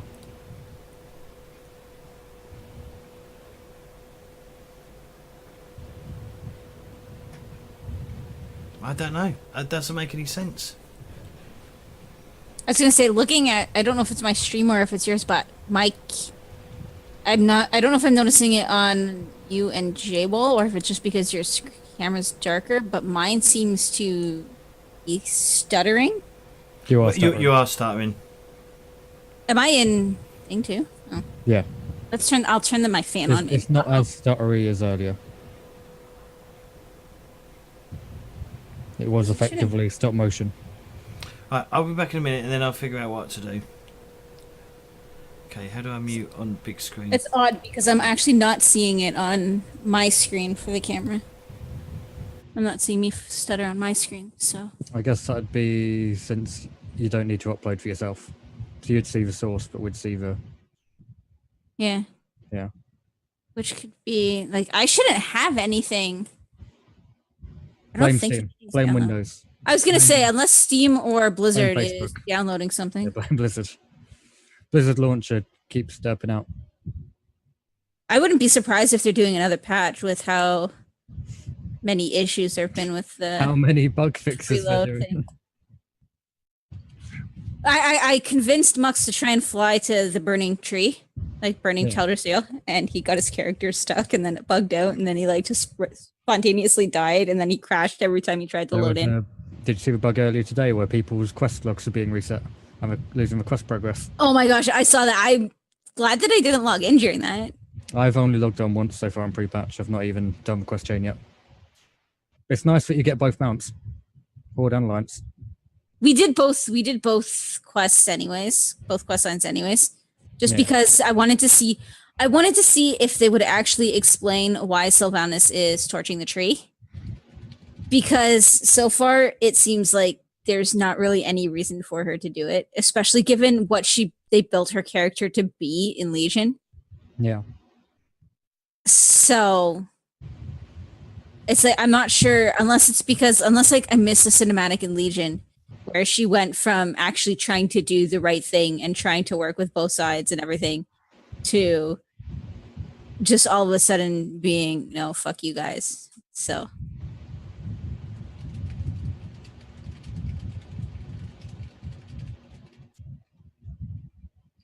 and yes, there is an orange kitty beside me here.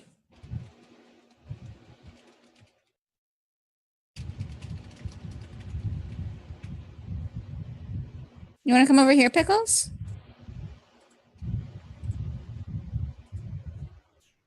Yeah? No? Maybe? What if Fishy? She's a dreadlord. It wasn't Jaina. Well, actually, me and Mux have a theory that maybe she's like something to do with the Oh gods. like the old gods or something. Like they've somehow corrupted. Yeah, somehow corrupted people. Because her whole story was, oh yeah, we have to, like, me and Mux are making fun of this so hard. She's like, yeah, we have to take down Teldrassil so that they can't get all the Azurite. But it's like, yeah, but the Horde was the one mining all the Azurite in the first place. And it's on the far end of the continent. You guys could easily just intercept it on the way up. On the way up to Teldrassil. That seems kind of like a weak excuse. That makes no sense. Why don't we use portals? Hey, are we supposed to be discussing our party motivation? Our Party motivation, we burned down a giant tree. We Yeah. take over Altdorf and call it Undercity. Oh, kisses. What are you doing? No one cares about the Exodar, let's be honest. No one's ever cared about the Exodar. They still haven't bloody redone the zone. You could say the same about Silvermoon though.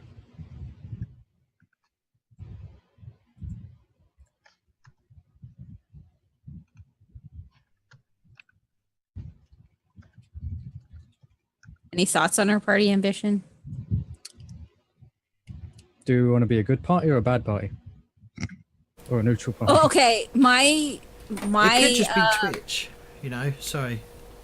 my motivation is justice. So I think if we end up being a evil party, that could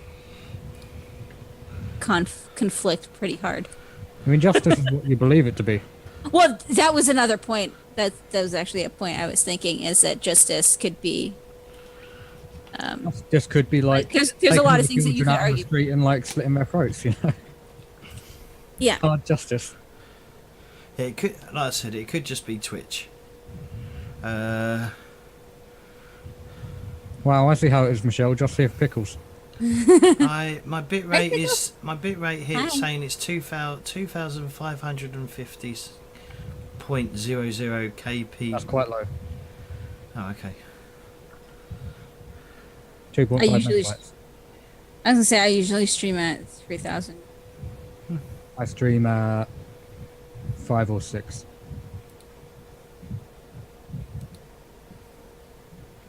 I think mine's set to 3,000, but I think it goes up to like 3.5.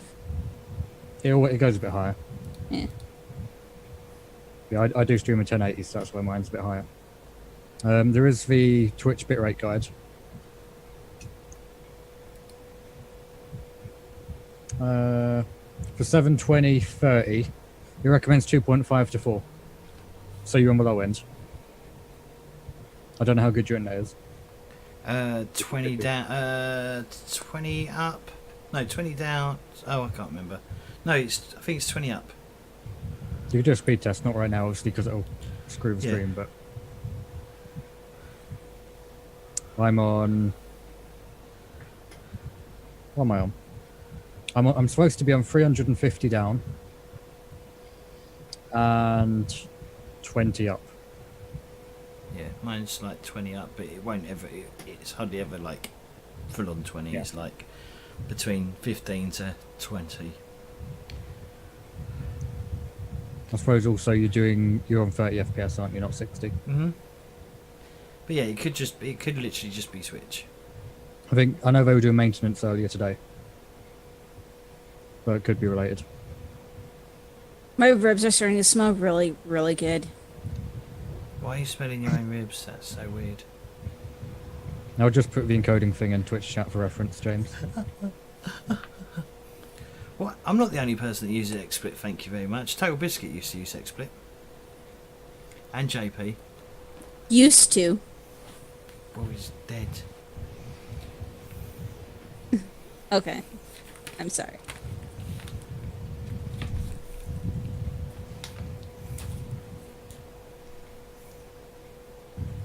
It's actually like he's sitting right on my arm. Right, Pickles. are we ready to go back? I'm copying my character shit.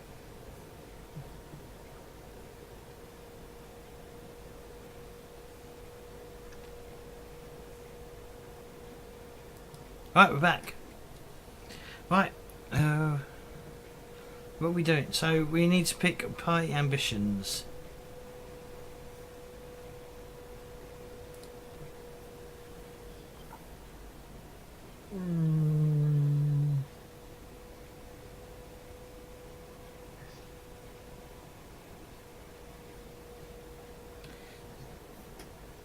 I think the first one might be adventuring. I mean, we're maybe bored of our daily routine and we want to do something else. Go on an adventure, yeah? Yeah, Alright. see the world. Yeah, I can see that because, yeah. I'm trying to think of it from my character's perspective, but, like that could work. Like, go see more of the world to better my knowledge, which will, and just to get better, better at everything. Yeah, I can see that.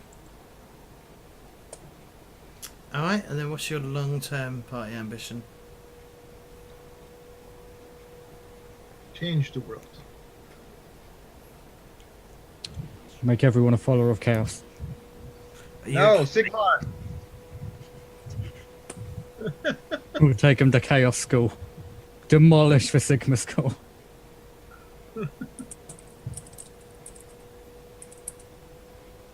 Take him to Sigma school.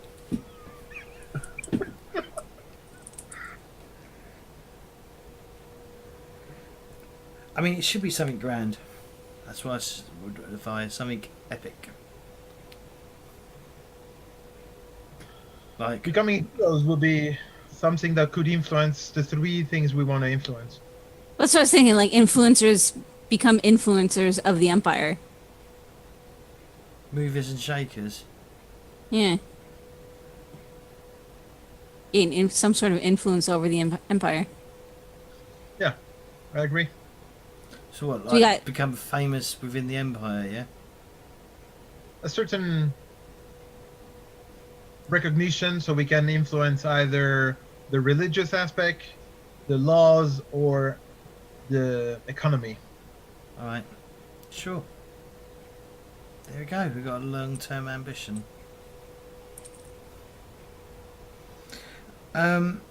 During the week, on beginning on page 42, it'd be good for you guys to like talk about like 10 questions, the 10 questions, and come up with like, well, obviously the things you have to answer yourself, but obviously come up with like where you all come from. I assume you all perhaps come from a similar village or town or something, or city or whatever. And yeah, and that'd be good. And obviously the last question is probably the most important, like why are you adventuring? Next is 9, step 9, which is advancement. So experience points are used to improve your character. The gem will give you XP after every session of play, and you may be rewarded for doing particularly Welcome, well. watchers of illusion. Here's a dungeon dose of Senika, genuine adventuring. Senikor, thank you for the follow. Most appreciated. We'll get someone's name right. This includes successfully resolving the ongoing adventure, well playing your character well, or defeating an important enemy. Between sessions, you spend your XPs to buy new skills and talents, to raise characteristics, and to change careers. The final step in creating your character is to spend any bonus XP you've earned through the character creation process. The table below shows you how you can spend these points. This is on page 43. Initially, you can only spend your XP. What? Initially, you can only spend your XP. The increase. That's a typo. Yeah, it's a typo, yeah. Initially, you can only spend your XP to increase the 3 characteristics, 8 skills, and 4 talents available to your career level. For more details on spending XP, see page at. So, so some of you. Well, Jay was already spent 100 XP to buy an additional talent. 120, I'll have you know. What did you spend the 20 on? 2 skill advances. Right, so Kitty, I don't know if Bohemian's got any skills to spend, or XP to spend, apart from I think raised. 45. 45. Alright, so yeah, so you all can spend some XP. Okay. As it says, you can only increase the 3 characteristics, 8 skills, and 4 talents available to your career. They're the only XP you can spend on. Mm-hmm. And obviously mark down how much you're spending as you go, and perhaps write it down as well. Like, I've bought this and this and this, so we've got like a reference to check back on, like we were doing in 2nd edition, because it's considerably easier to like see where things have gone, and it makes things just a bit more clearer.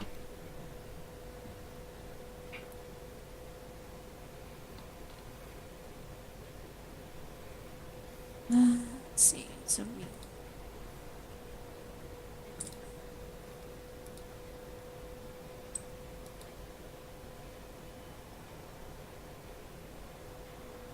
Yeah, so I put +2 in praying.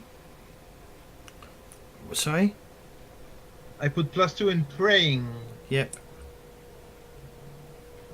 and +1 in fellowship. Did you not take Did you not take praying up to 5?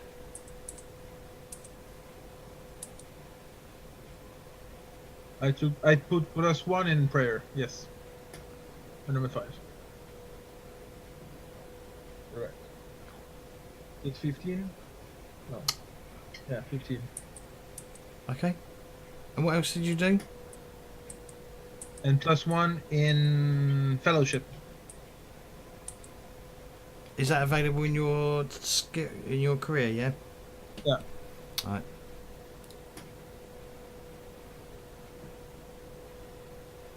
So 15 is fine. Key, did you take any of your advances in your career? Yes, you did. Sorry, didn't see them. I did the basic stuff.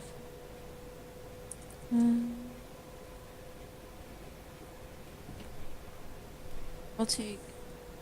Well, I'll spend 100 to get etiquette scholar. Mm-hmm.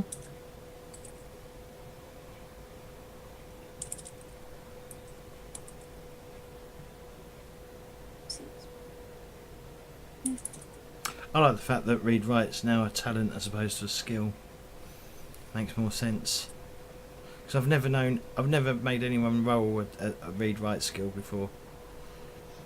I do think they need to change this character sheet such that you fill in the total experience and then what you spent, and then they have the current left over as auto calculated. It's doing it the opposite way. Is opposite right now. It's annoying. Yeah. Okay. Yeah, so just then well, like I said, they did literally throw this character sheet as very quickly together.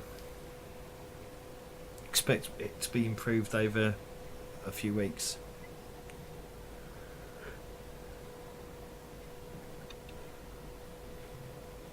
I am not sure what skills I want to boost, but I'll probably boost some.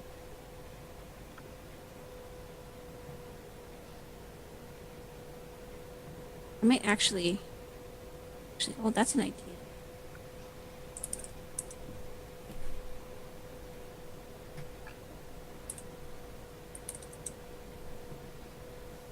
Also, so there's been a few changes as well on some equipment. So shields pretty much work how they used to work. They are like a floating armor point that you can put anywhere on your body. So if you look at the so I'm going to scroll down on your cat sheet. If you look down on the armor points, if you see there's a spot for the shield.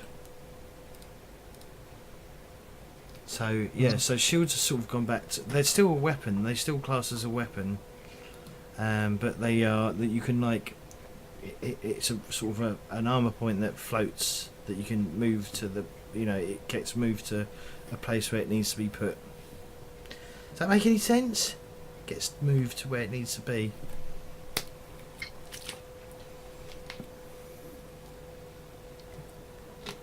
We'll have to work out all your weapons as well. Work out all those stats. Lawyer. Student lawyer. Brass 4. Oh, right. Once you go up a level, you could become silver 3. Mm-hmm. Someone's saying the italic skills are basically skills that you get you can use that to get money or something. Is that right? Yeah. In between campaigns or whatever, adventure, you can use that skill to know how much you're going to make in a week, which will be basically your level of brass or silver or gold, whatever.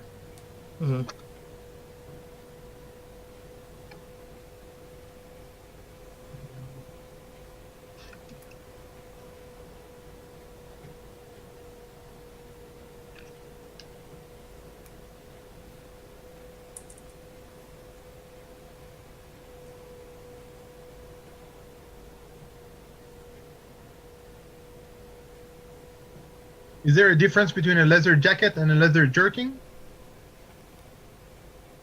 Do we know?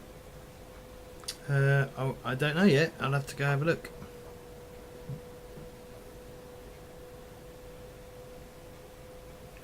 I'm going to stop looking at this on the iPad because it's getting on my nerves. So it's having to load every few minutes. So let's A leather jack is arms and body, and a leather jerkin is just body. Oh. The body. So a jack is 2 more expensive. 2 silver more expensive.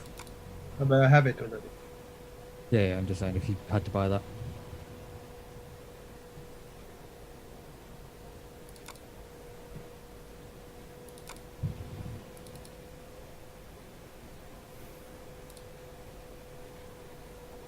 By the way, I have a bastard sword. You are a bastard. Yeah, but I got the sword with it. 288.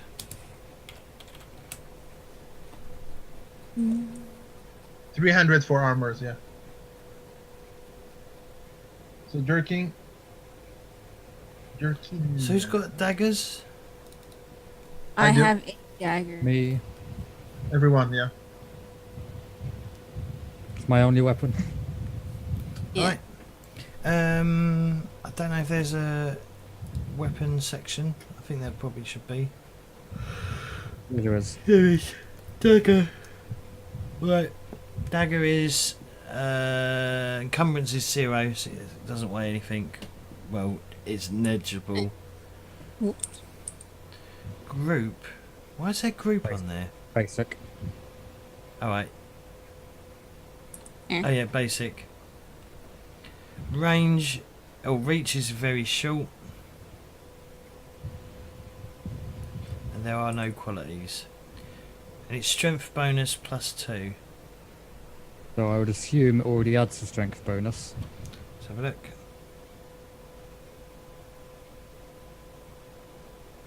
Maybe not. Mm-hmm. So you got to manually add that right now. Yeah. Mm-hmm.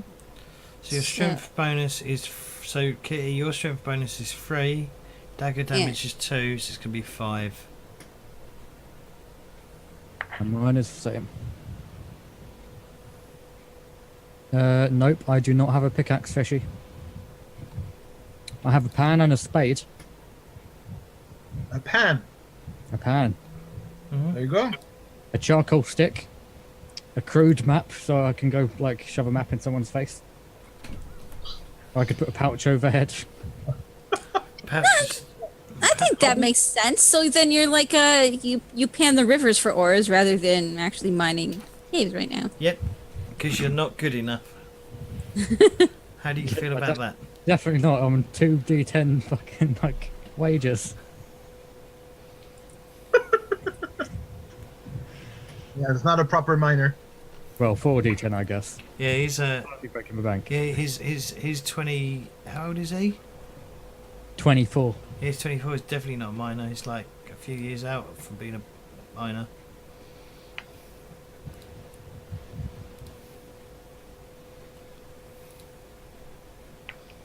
Who's got? Someone has got a hand weapon though, haven't they? I Right. just had a dagger. Have you written it? Have you written your shit down for that? I have everything. Okay. Does anyone I put else a have? simple hammer and a bastard sword. All right, cool.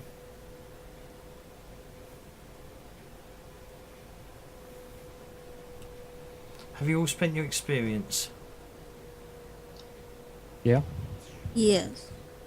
Bohemian, have you spent your 40 XP? Or 45, however much it was. I had 45. I used 40, so I have 5 left. I think everyone's got 5 left. Alright, and that is that.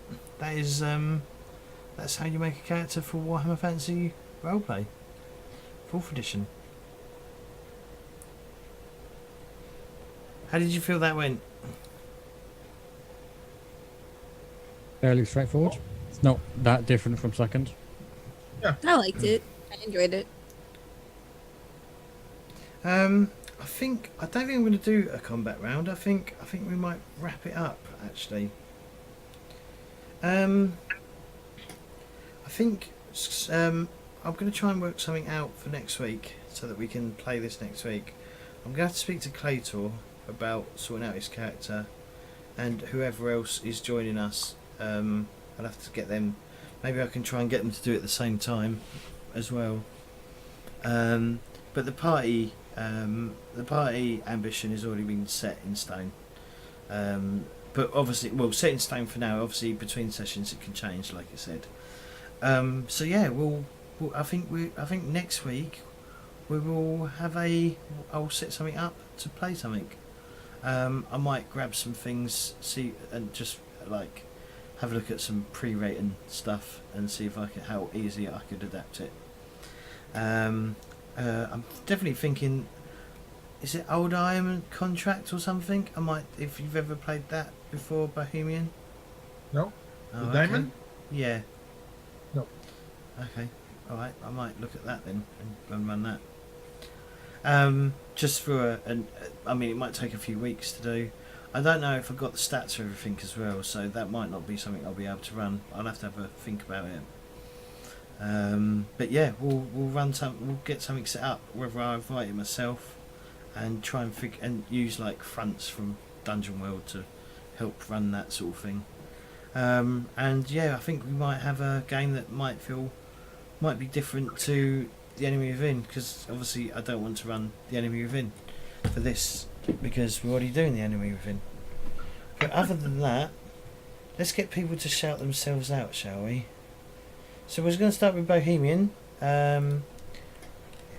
Bohemian. Yes, well, it's a pleasure to finally get to play the 4th edition of Warhammer. And I don't stream much, but here I am. Right, I haven't got a command set up yet for you. J-Wall? Hi. Yeah, it's been pretty good doing character creation. Can definitely see the inspirations from second and what I know of first. Yeah, you can find me JL7Z everywhere. Twitch, Twitter. No one cares about any other social media, let's be honest. Google Plus, no. Facebook, no. Don't know, a few of these people are probably from the Facebook group, the Warhammer Fantasy Roleplay Facebook group. If you're from Facebook, stop. There you go. Myth, I'm thinking about, it'll probably be 2 or 3 weeks of maybe 4 weeks at a push. Something small, something not particularly long term, something that, that we'll be able to play over the next few weeks, and then we'll go back to Warhammer. We'll go back to the Enemy Within. And hopefully by then I may have picked up a 5th player so that we can drag them onto the Enemy Within. But anyway, Kitty. Hi guys, I'm Kitty. I stream over at CDN Crimson Kitty. I'm going to be trying to start streaming at least a little bit every day, even if it's just a couple of hours. I do, however, work full time, so those streams will either be very early in the morning or in the evening. Right now we're playing Shadow of War and No Man's Sky, but When are we going to play No Man's Sky again? I'm up for it this weekend. I've got a long weekend. So I'm up for it this weekend. If we want to do a party stream with that. I don't know. I'm off Friday, Saturday, and Saturday, Sunday, and Monday. So. Alright. I can't do Sunday, and I can't do Saturday evenings or nights or whatever from about 9 o'clock. Well, I have to make time to go visit my grandma. Right. We'll figure it out. But yeah, and then so those shorter streams might be some other random stuff, like maybe we'll hop in Diablo 3 or Oxford Not Included, but I'm gonna be trying to stream at least a little bit every day. Alright, well, thanks everyone for watching. If you did enjoy this, do think about hitting that follow button, because that really does help. And also don't forget to check out our social media stuff, all my social media, and the PTG Discord, which is right there on screen. If you want to chat to us, you'll see us in there quite often, and me and Jay will usually sit in voice chat talking bollocks. That's our usual thing. Alright, I talk a load of bollocks and J-Wall doesn't say anything. So I'm just Yeah, talking there at you a go. wall. Literally, that's why it's called J-Wall, because it's like talking to a wall. Wow, got him. I think I got you. Yep. And if any of you do wish to help support the channel even more, do think about hitting that subscribe button. It's like $5 a month, or is it $6? I can't ever remember anymore. And 5 unless you're in the UK, in which case it's 6 because VAT. yeah, unless you're in the UK, because then it's 6. And yeah, and that really helps. But other than that, Welcome, watchers. Silas, thank you for the follow. Here's a Most dungeon appreciated. dose of genuine adventure. Promote. Monday. On Monday, so yeah, so we have got. There has been a little bit of a change in our in what we're doing, but so on Sunday there won't be anything this week because I've got to get everyone sorted. But hopefully, week after we'll be going back to Tales of the Loop season 2 for a bit, while I can read City of Mist and get that sorted, and then on Monday we will be doing our Blades in the Dark. Now, the character creation session that we've already done on Monday, which wasn't streamed, will be going out as a premiere at 3:30 in the afternoon our time. So, and then it will end about 3 hours later. So it's a 3-hour stream, or whatever. And then literally Welcome, 20 minutes. watchers of illusion. Zanzar Here's a left. dungeon Thank you for dose the follow of as well. genuine adventuring. Then after that, literally half hour after that video ends, we will then be starting our first session. It will also all be put on YouTube as well. And then on Tuesdays we should be back with Star Wars D6. And then on Thursday we'll be here with Warhammer 4th edition to see how it works as a being actually played rather than just making characters. So I hope this helped you all in seeing how characters were made. And yes, thank you all for hanging out. It's been a pleasure. And while we're got quite a few people, let's go and raid someone.